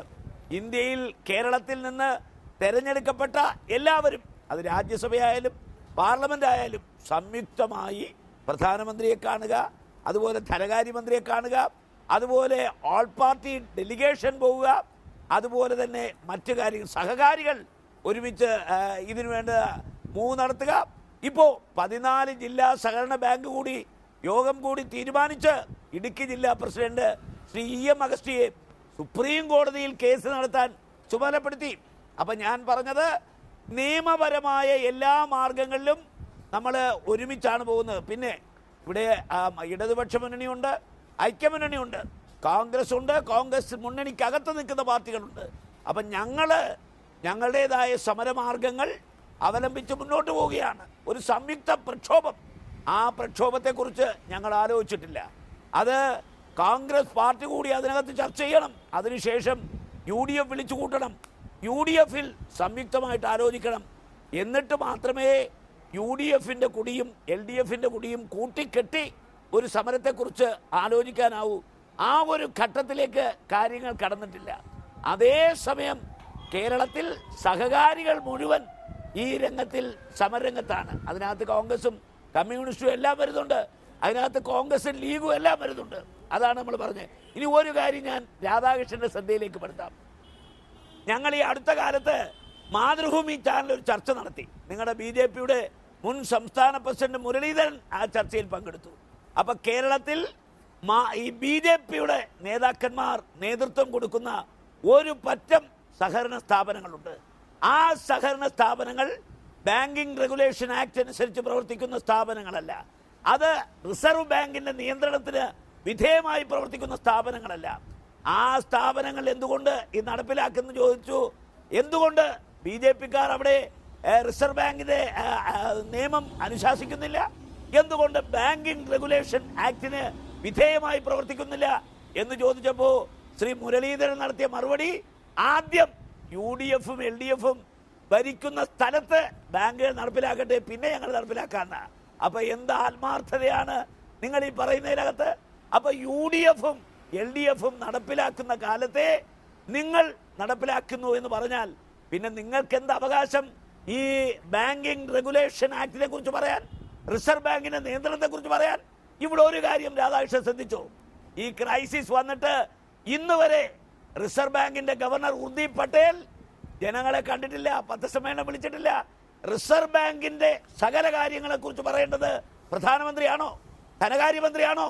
കേട്ടുകേൾവിയുണ്ടോ? റിസർവ് ബാങ്ക് എടുക്കുന്ന തീരുമാനം റിസർവ് ബാങ്കിന്റെ ഗവർണറാണ് പറയേണ്ടത്. റിസർവ് ബാങ്കിനെ കൊണ്ട് തീരുമാനം എടുപ്പിക്കുന്നത് ഒരുപക്ഷെ പ്രധാനമന്ത്രിയാകാം, ധനകാര്യമന്ത്രിയാകാം. ഇവിടെ ധനകാര്യ വകുപ്പിലെ ഉദ്യോഗസ്ഥന്മാരാണ് റിസർവ് ബാങ്കിന്റെ നിയന്ത്രണങ്ങളെ കുറിച്ച് പറയുന്നത്. നിങ്ങളെപ്പോലുള്ള BJPയുടെ നേതാക്കന്മാർ ഇന്ന് ജനങ്ങളോടൊപ്പമല്ല, നിങ്ങൾ റിസർവ് ബാങ്കിന്റെ ബ്രാൻഡ് അംബാസിഡറായി മാറിയിരിക്കുകയാണ്. നിങ്ങൾ ഓരോരുത്തരും നിങ്ങൾ ആദായ നികുതി വകുപ്പിന്റെ ബ്രാൻഡ് അംബാസിഡർമാരായിട്ടാണ് പ്രവർത്തിക്കുന്നത്. ശരിയല്ല. നിങ്ങൾ ജനകീയ നേതാക്കന്മാരാണ്. നാളെ കേരളത്തിലൊക്കെ അധികാരത്തിൽ വരേണ്ട ആളുകളാണ്, തെരഞ്ഞെടുപ്പിൽ മത്സരിച്ച്. അപ്പം നിങ്ങൾ ജനങ്ങൾക്ക് വേണ്ടി സംസാരിക്കണം, ജനങ്ങളുടെ ബുദ്ധിമുട്ടുകൾ നിങ്ങൾ മനസ്സിലാക്കണം. അല്ലാതെ നിങ്ങളിവിടെ വന്നിരുന്ന റിസർവ് ബാങ്കിന് വേണ്ടി ഉർജിത് പട്ടേൽ ചെയ്യേണ്ട ജോലി, ഇന്ന് കേന്ദ്രത്തിലെ പലരും ചെയ്തുകൊണ്ടിരിക്കുന്ന ജോലി നിങ്ങൾ ചെയ്യരുത്. അത് രാഷ്ട്രീയ നേതാക്കന്മാരുടെ ജോലിയല്ല റിസർവ് ബാങ്കിനെ ന്യായീകരിക്കുക. അതുപോലെ എന്നാ പിന്നെ നിങ്ങൾ ആദ്യം നിങ്ങളുടെ കയ്യിരിക്കുന്ന ബാങ്കിൽ ഈ റിസർവ് ബാങ്കിന്റെ നിയമാവലി അനുസരിച്ച് പ്രവർത്തിക്കുക. ഞാൻ ഒരു കാര്യം ചോദിച്ചോട്ടെ, ഞാൻ പറയാം. ഇപ്പോൾ കേന്ദ്രത്തിൽ BJP നേതാക്കൾ പോയി കണ്ടുവല്ലോ അരുൺ ജെയ്റ്റ്ലിയൊക്കെ.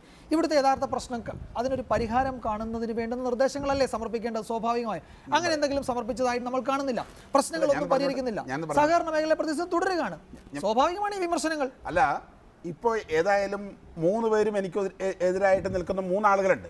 കുഴപ്പമാണല്ലോ. ഇപ്പോൾ ബഹുമാനായ ആനത്തലവട്ട സൂചിപ്പിച്ചു, വൈദ്യുതിദാതൻ കമ്മീഷൻ റിപ്പോർട്ട് നടപ്പിലാക്കിയാൽ ഞങ്ങൾക്ക് ഇന്ന കാര്യങ്ങൾ ചെയ്യാൻ കഴിയില്ല. അത് തന്നെയാണ് അടിസ്ഥാനപരമായ പ്രശ്നം.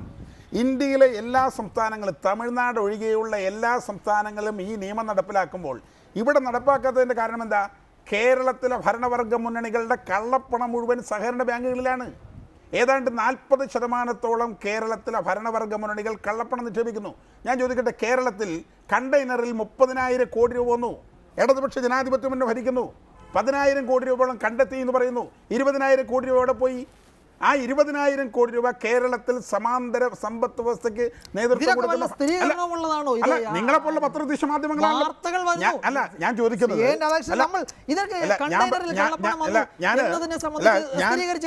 ഞാൻ സംസാരിക്കുമ്പോൾ അങ്ങോട്ട് ഇടപെട്ട് കഴിഞ്ഞാൽ ഈ 3 പേര് സംസാരിക്കാൻ എനിക്ക് മറുപടി പറയാൻ കഴിയില്ല. ഞാൻ സൂചിപ്പിച്ചു വന്നത് കേരളത്തിൽ 30,000 കോടി രൂപയുടെ കള്ളപ്പണം കണ്ടെയ്നറിൽ വന്നു എന്ന് സൂചിപ്പിക്കപ്പെടുന്നു. ആ ഞങ്ങൾക്ക് ആർക്കും പോയി എണ്ണി നോക്കാൻ പറ്റില്ലല്ലോ. കാരണം ഫെഡറൽ വ്യവസ്ഥയുടെ ഭാഗമായി ഇതിൻ്റെ ഭരണ സംവിധാനം വേറെയുണ്ട്. ഇത് എവിടെ പോയി? ആരുടെ കയ്യിലേക്ക് പോയി? ഇത് പരിശോധിക്കപ്പെടേണ്ടതാണ്. അല്ല, ബഹുമാനായ ഉണ്ണിത്താൻ പറയുന്നു കേരളത്തിൽ തടസ്സമുണ്ടല്ലോ. ഞാൻ അവിടെയാണ് ഞാൻ പറഞ്ഞു വരുന്നത്. സഹകരണ മേഖലയെ സംബന്ധിച്ചിടത്തോളം സഹകരണ മേഖലയുടെ നിലപാട് ഇപ്പോൾ ആനത്തലോട്ട് വ്യക്തമാക്കിയല്ലോ. വൈദ്യനാഥ കമ്മീഷൻ റിപ്പോർട്ട് നടപ്പാക്കാത്തതിൻ്റെ കാരണം ഇവരുടെ കള്ളപ്പണം നിക്ഷേപിക്കാനുള്ള കേന്ദ്രമാക്കിയതിന് രൂപാന്തരപ്പെടുത്തുന്നു എന്നുള്ളതാണ്. അതിലേക്ക് വരുമ്പോൾ തന്നെയാണ് ഇവർ പറഞ്ഞ് നേരത്തെ ബഹുമാനായ ഉണ്ണിത്താൻ സൂചിപ്പിച്ചു BJP-ക്കാർക്കുണ്ടല്ലോ സഹകരണ ബാങ്കുകളെന്നത്. ഞാൻ ചോദിക്കട്ടെ, അദ്ദേഹത്തിന് ഇതിനേക്കാൾ വലിയ ജ്ഞാനമുള്ള ആളാണെന്ന് ഞാൻ വിചാരിക്കുന്നത്. ഒരു ഫെഡറൽ വ്യവസ്ഥയുടെ ഭാഗമായി ഒരു സഹകരണ സംവിധാനം കേരളത്തിൽ നിലനിൽക്കുന്നു, ഒരു സഹകരണ വകുപ്പ് കേരളത്തിൽ നിലനിൽക്കുന്നു. ആ സഹകരണ വകുപ്പ് നിലനിൽക്കുമ്പോൾ ഇന്റർ സ്റ്റേറ്റ് സൊസൈറ്റികൾ ഒഴികെയുള്ള എല്ലാ സൊസൈറ്റികളുടെയും അംഗീകാരം സഹകരണ ബാങ്കുകളിൽ നിന്നാണ് വാങ്ങേണ്ടത്. അല്ലാണ്ട് റിസർവ് ബാങ്കിൽ നിന്ന് നേരിട്ട് പോയി ഒരാൾ സഹകരണ ബാങ്കിന്റെ അനുമതി വാങ്ങി സഹകരണ ബാങ്കുകൾ തുടങ്ങാൻ കഴിയില്ല. കേരളത്തിലൊരു വകുപ്പുണ്ട്. ആ വകുപ്പ് കൈകാര്യം ചെയ്യുന്ന സഹകരണ സംവിധാനം കേരളത്തിൽ നിലവിലുണ്ട്. അതിന്റെ മന്ത്രി തന്നെ കേരളത്തിന്റെ നിയമസഭയിൽ ഔദ്യോഗികമായി മേശപ്പുറത്ത് വെച്ചിട്ടുള്ള രേഖ അവിടെ അഴിമതി നടക്കുന്നു എന്നാണ്, അവിടെ കള്ളപ്പണമുണ്ട് എന്നാണ്. ശ്രീ ആനന്ദലവട്ടമാനന്ദൻ മറുപടി താങ്കൾ പറയുന്നുണ്ടായിരുന്നു. അത് അല്ല മിസ്റ്റർ രാധാകൃഷ്ണൻ, അവിടെ സഹകരണ സംഘങ്ങളിൽ അഴിമതി നടക്കുമെന്ന് പറയുമ്പോൾ നമ്മുടെ നാഷണലിസ്റ്റ് ബാങ്കിൽ നിന്ന് എത്രയായിരം കോടി രൂപയാണ് സൗജന്യമായി കൊടുത്തിരിക്കുന്നത്. ഇവിടെ ഏത് ബാങ്ക് മനസ്സിലാക്കേണ്ടത് റിസർവ് ബാങ്കിന്റെ റൂൾസ് അനുസരിച്ചല്ല കേരളത്തിലെ സഹകരണ ബാങ്കുകൾ പ്രവർത്തിക്കുന്നത്. സഹകരണ ബാങ്കുകളിലെ നിയമനം മുഴുവൻ നടത്തുന്നത് സഹകരണ ബാങ്കിന്റെ ഭരണകർത്താക്കളാണ്. കേരളത്തിലെ സഹകരണ ബാങ്കുകളിൽ 90% സഹകരണ ബാങ്കുകൾ നിയന്ത്രിക്കുന്നത് കമ്മ്യൂണിസ്റ്റുകാരാണ് നിയമനം നടത്തുന്നത്. നിങ്ങളാണ് അവിടെ ആളുകളിൽ നിന്ന് പണം വാങ്ങുന്നത്, നിങ്ങളാണ് നിക്ഷേപിക്കുന്നത്, നിങ്ങൾ തന്നെയാണ് എൻക്വയറി നടത്തുന്നത്, എല്ലാ കാര്യങ്ങളും നിങ്ങൾ തന്നെയാണ് ചെയ്യുന്നത്. സർക്കാരിനുമായി യാതൊരു ബന്ധവുമില്ല, റിസർവ് ബാങ്കിന് യാതൊരു ബന്ധവുമില്ല, അന്വേഷണത്തിൽ യാതൊരു ബന്ധവുമില്ല.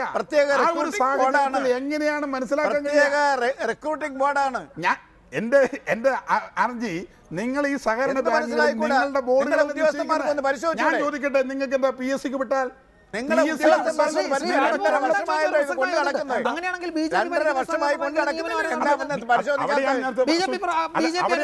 അവിടെയാണ് നിങ്ങൾക്ക് തെറ്റുപറ്റിയത്.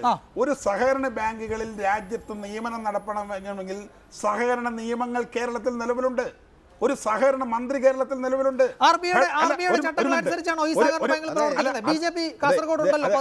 വളച്ചൊടിക്കല്ലേ? ഒരു സഹകരണ ബാങ്കിൽ കേരളം ഒരു ഫെഡറൽ വ്യവസ്ഥയുടെ ഭാഗമായിട്ടുള്ള സംസ്ഥാനമാണ്. കേരളത്തിൽ സഹകരണ ബാങ്കുകളിൽ നിയമം കൊണ്ടുവരണമെങ്കിൽ ആ നിയമം റിസർവ് ബാങ്കിന്റെ ചട്ടമനുസരിച്ച് സംയുക്തമായിട്ടാണ് കൊണ്ടുപോകേണ്ടത്. അല്ലെങ്കിൽ ഏതെങ്കിലും 2 രാഷ്ട്രീയ പാർട്ടികൾ സഹകരണ സംഘം നടത്തണമെങ്കിൽ നേരെ റിസർവ് ബാങ്കിന്റെ അനുമതി മേടിക്കുമോ? ഞാൻ കേട്ടുകേൾവിയില്ലാത്ത കള്ളപ്രചരണമല്ലേ നടത്തുന്നത്? അങ്ങനെയെങ്കിലും സാധിക്കുമോ? വേണമെങ്കിൽ ഇന്റർ സ്റ്റേറ്റുമായി ബന്ധപ്പെട്ടുള്ള ഇതിനകത്ത് ഇദ്ദേഹം ഈ സഹകരണ സംഘങ്ങളുടെ നിയമത്തെ കുറിച്ചൊക്കെ പറയുമ്പോൾ ഇതൊരു നിയമത്തിൽ അധിഷ്ഠിതമായതാണ് ഈ സ്ഥാപനങ്ങൾ. ഞാൻ ചോദിക്കട്ടെ, ഈ നാഷണലിസ്റ്റ് ബാങ്കുകൾ, സ്വകാര്യ ബാങ്കുകൾ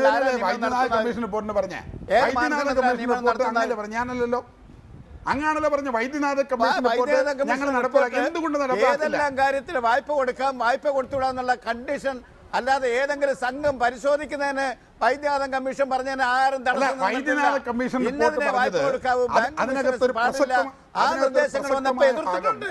ജനങ്ങൾക്ക് ആവശ്യമുള്ള കാര്യം കേരളത്തിൽ ബോർഡ് ആവശ്യമായ കാര്യങ്ങൾ ചെയ്യുന്നതിന് തടസ്സം വൈദ്യനാഥൻ വന്നപ്പോൾ അതിനെ എതിർത്തു. ഇല്ല, നിങ്ങൾ എതിർത്തത് ഡയറക്ടർ ബോർഡ് അംഗങ്ങൾ അവിടെ വന്നതിന് ശേഷം ഒരു മിനിറ്റ് ഡയറക്ടർ ഇപ്പൊ 1000 കോടി രൂപയുടെ നിക്ഷേപമുള്ള ഒരു സഹകരണ ബാങ്കിൽ ഉന്നത നിലവാരത്തിലുള്ള ഒരു ഉദ്യോഗസ്ഥരെ കൂടി നിയമിക്കണം. ആ നിയമനം വരുമ്പോൾ ഇവരുടെ പരിപാടികൾ നടപ്പാക്കാതെ വരും. അതുകൊണ്ട് തന്നെയാണ് എതിർത്തത്. ശ്രീ രാജ്മോഹൻ ഉണ്ണിത്താൻ അക്കാര്യത്തിൽ എന്തോ താങ്കളോട് ചോദിക്കാനുണ്ട്. ശ്രീ രാജ്മോഹൻ ഉണ്ണിത്താൻ,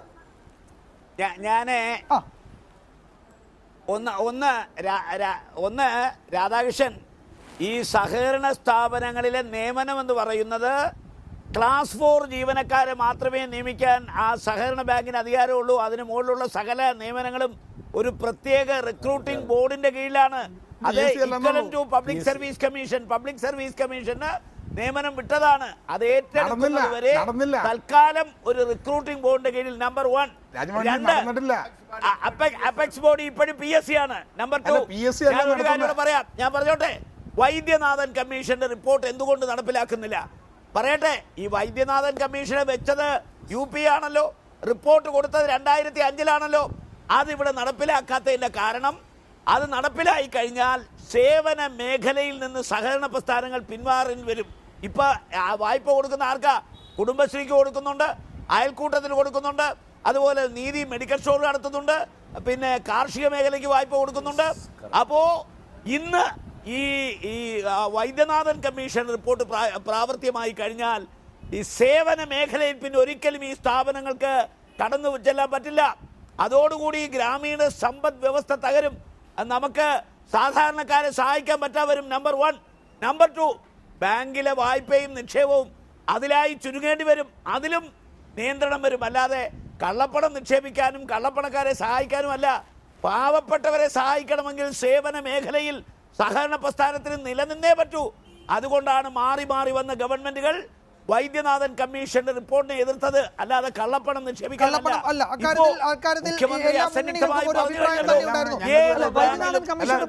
സഹകരണ ബാങ്കിന്റെ പ്രവർത്തന സ്വാതന്ത്ര്യത്തെ ബാധിക്കുന്നതുകൊണ്ടായിരുന്നു. അല്ല, നമ്മുടെ രാജ്യത്തെ സാമ്പത്തിക ക്രയവിക്രയവുമായി ബന്ധപ്പെട്ട വിഷയങ്ങൾക്ക് റിസർവ് ബാങ്കിൽക്ക് ചില റൂൾസ് ഉണ്ട്. ആ റിസർവ് ബാങ്കിന്റെ ഒരു റൂൾസ് നടപ്പാക്കാതെയാണ് കേരളത്തിൽ സഹകരണ സ്ഥാപനങ്ങൾ. എനിക്ക് ഒറ്റ ചോദ്യമുള്ളൂ. ഇന്ത്യയിൽ കേരളത്തിനും തമിഴ്നാടിനും മാത്രമായി എന്തെങ്കിലും പ്രത്യേകതയുണ്ടോ? കേരളവും തമിഴ്നാടും ഒഴികെയുള്ള ബഹുമാനായ രാജ്മോഹൻ ഉണ്ണിത്താന്റെ പാർട്ടി ഭരിച്ചിരുന്ന എല്ലാ സംസ്ഥാനങ്ങളിലും വൈദ്യനാഥൻ കമ്മീഷൻ റിപ്പോർട്ട് നടപ്പിലാക്കി. കേരളത്തിൽ സഹകരണ സംഘത്തിന്റെ 3 ഇരട്ടി സഹകരണ സംഘമാണ് മഹാരാഷ്ട്രയിലുള്ളത്. അവസാനമായി ശ്രീ രണ്ടത്താണി, താങ്കൾക്ക് പറയാം, ചുരുക്കി സമയം അതിക്രമിച്ചതുകൊണ്ടാണ്. അല്ല, കേരളത്തിൽ മാത്രമല്ല സഹകരണ പ്രശ്നങ്ങളുള്ളത്. ഗുജറാത്തിൽ 100 കണക്കിന് ട്രാക്ടറുകളിൽ അവിടുത്തെ സഹകരണ സംഘങ്ങളിൽ നിക്ഷേപകരായ അവിടുത്തെ പാവപ്പെട്ട കർഷകർ അവരുടെ കാർഷികോൽപ്പന്നങ്ങൾ കൊണ്ടുവന്ന് കലക്ടറേറ്റ് മുമ്പിൽ നിക്ഷേപിച്ചു മിനിഞ്ഞാന്ന്. എല്ലായിടത്തും വിഷയമുണ്ട്. സഹകരണം ഇവിടെ മാർക്സിസ്റ്റ് പാർട്ടി ഭരിക്കുന്നു, ലീഗ് ഭരിക്കുന്നു എന്നതുകൊണ്ട് മാത്രമല്ല, പിന്നെ കാർഷിക രംഗം ഇവിടുത്തെ സഹകരണ മേഖല മുഴുവൻ ആട്ടിനെ പട്ടിയാക്കുന്നത് പോലെയാക്കരുത്. ഇന്ത്യയിലെ മുഴുവൻ സഹകരണ മേഖലകൾക്കും സഹകരണ മേഖലയ്ക്കും സഹകരണ സംഘങ്ങൾക്കും ബാധകമാണ് ഇപ്പോഴത്തെ ക്രൈസിസ് എന്ന കാര്യത്തിൽ തർക്കമില്ല. കേന്ദ്ര സർക്കാരിന്റെ ഇടപെടൽ അനിവാര്യമാക്കുന്ന സാഹചര്യം രൂപപ്പെട്ടിട്ടുണ്ട്. ഒരു പക്ഷേ തിങ്കളാഴ്ച ഈ വിഷയത്തിൽ നടക്കുന്ന ഹർത്താൽ ഈ ചർച്ചകൾ വേറൊരു തലത്തിലേക്ക് കൊണ്ടുപോവുകയും ചെയ്തേക്കാം. ജനങ്ങളുടെ ബുദ്ധിമുട്ടുകൾക്ക് ഇനിയും പരിഹാരം ഉണ്ടായിട്ടില്ല എന്നതാണ് ഈ ചർച്ച അവസാനിപ്പിക്കുമ്പോഴും നമുക്ക് പറയാനുള്ളത്. ഇന്ന് കേന്ദ്ര സർക്കാർ ചില പുതിയ നിർദ്ദേശങ്ങൾ കൂടി മുന്നോട്ട് വച്ചിരിക്കുന്നു. ഇനി നോട്ടുകൾ മാറാനുള്ളവർക്ക് അവരുടെ അക്കൗണ്ടുകൾ വഴി മാത്രമേ മാറാൻ കഴിയൂ എന്ന കാര്യം എല്ലാവരെയും ഓർമ്മിപ്പിക്കുകയാണ്. 500-ൻ്റെയും 1000-ൻ്റെയും നോട്ടുകൾ ഇനി കൈവശമുള്ളവർ അവരുടെ അക്കൗണ്ടുകൾ വഴി മാത്രമേ അത് മാറാൻ ശ്രമിക്കാവൂ. അത് കൗണ്ടറിൽ കൊണ്ടുപോയി മാറ്റാനുള്ള സമയം കഴിഞ്ഞിരിക്കുന്നു. അല്ലെങ്കിൽ ഇന്ന് 12 മണി വരെ ഉള്ളൂ സാങ്കേതികമായെന്ന് ഇപ്പോൾ കേന്ദ്ര സർക്കാർ വിശദീകരിക്കുകയും ചെയ്തിരിക്കുന്നു. ഇതാണ് ഈ വിഷയമാണെന്ന് വിശദമായി എഡിറ്റേഴ്സ് അവർ പരിശോധിച്ചത്. ചർച്ചയിൽ പങ്കെടുത്ത ശ്രീ ആനത്തലവട്ടമാനന്ദൻ, ശ്രീ രാജ്മോഹൻ ഉണ്ണിത്താൻ, ശ്രീ അബ്ദുറഹ്മാൻ രണ്ടത്താണി, ശ്രീ AN രാധാകൃഷ്ണൻ, എല്ലാവർക്കും നന്ദി. എഡിറ്റേഴ്സ് അവർ അവസാനിക്കുന്നു. നമസ്കാരം.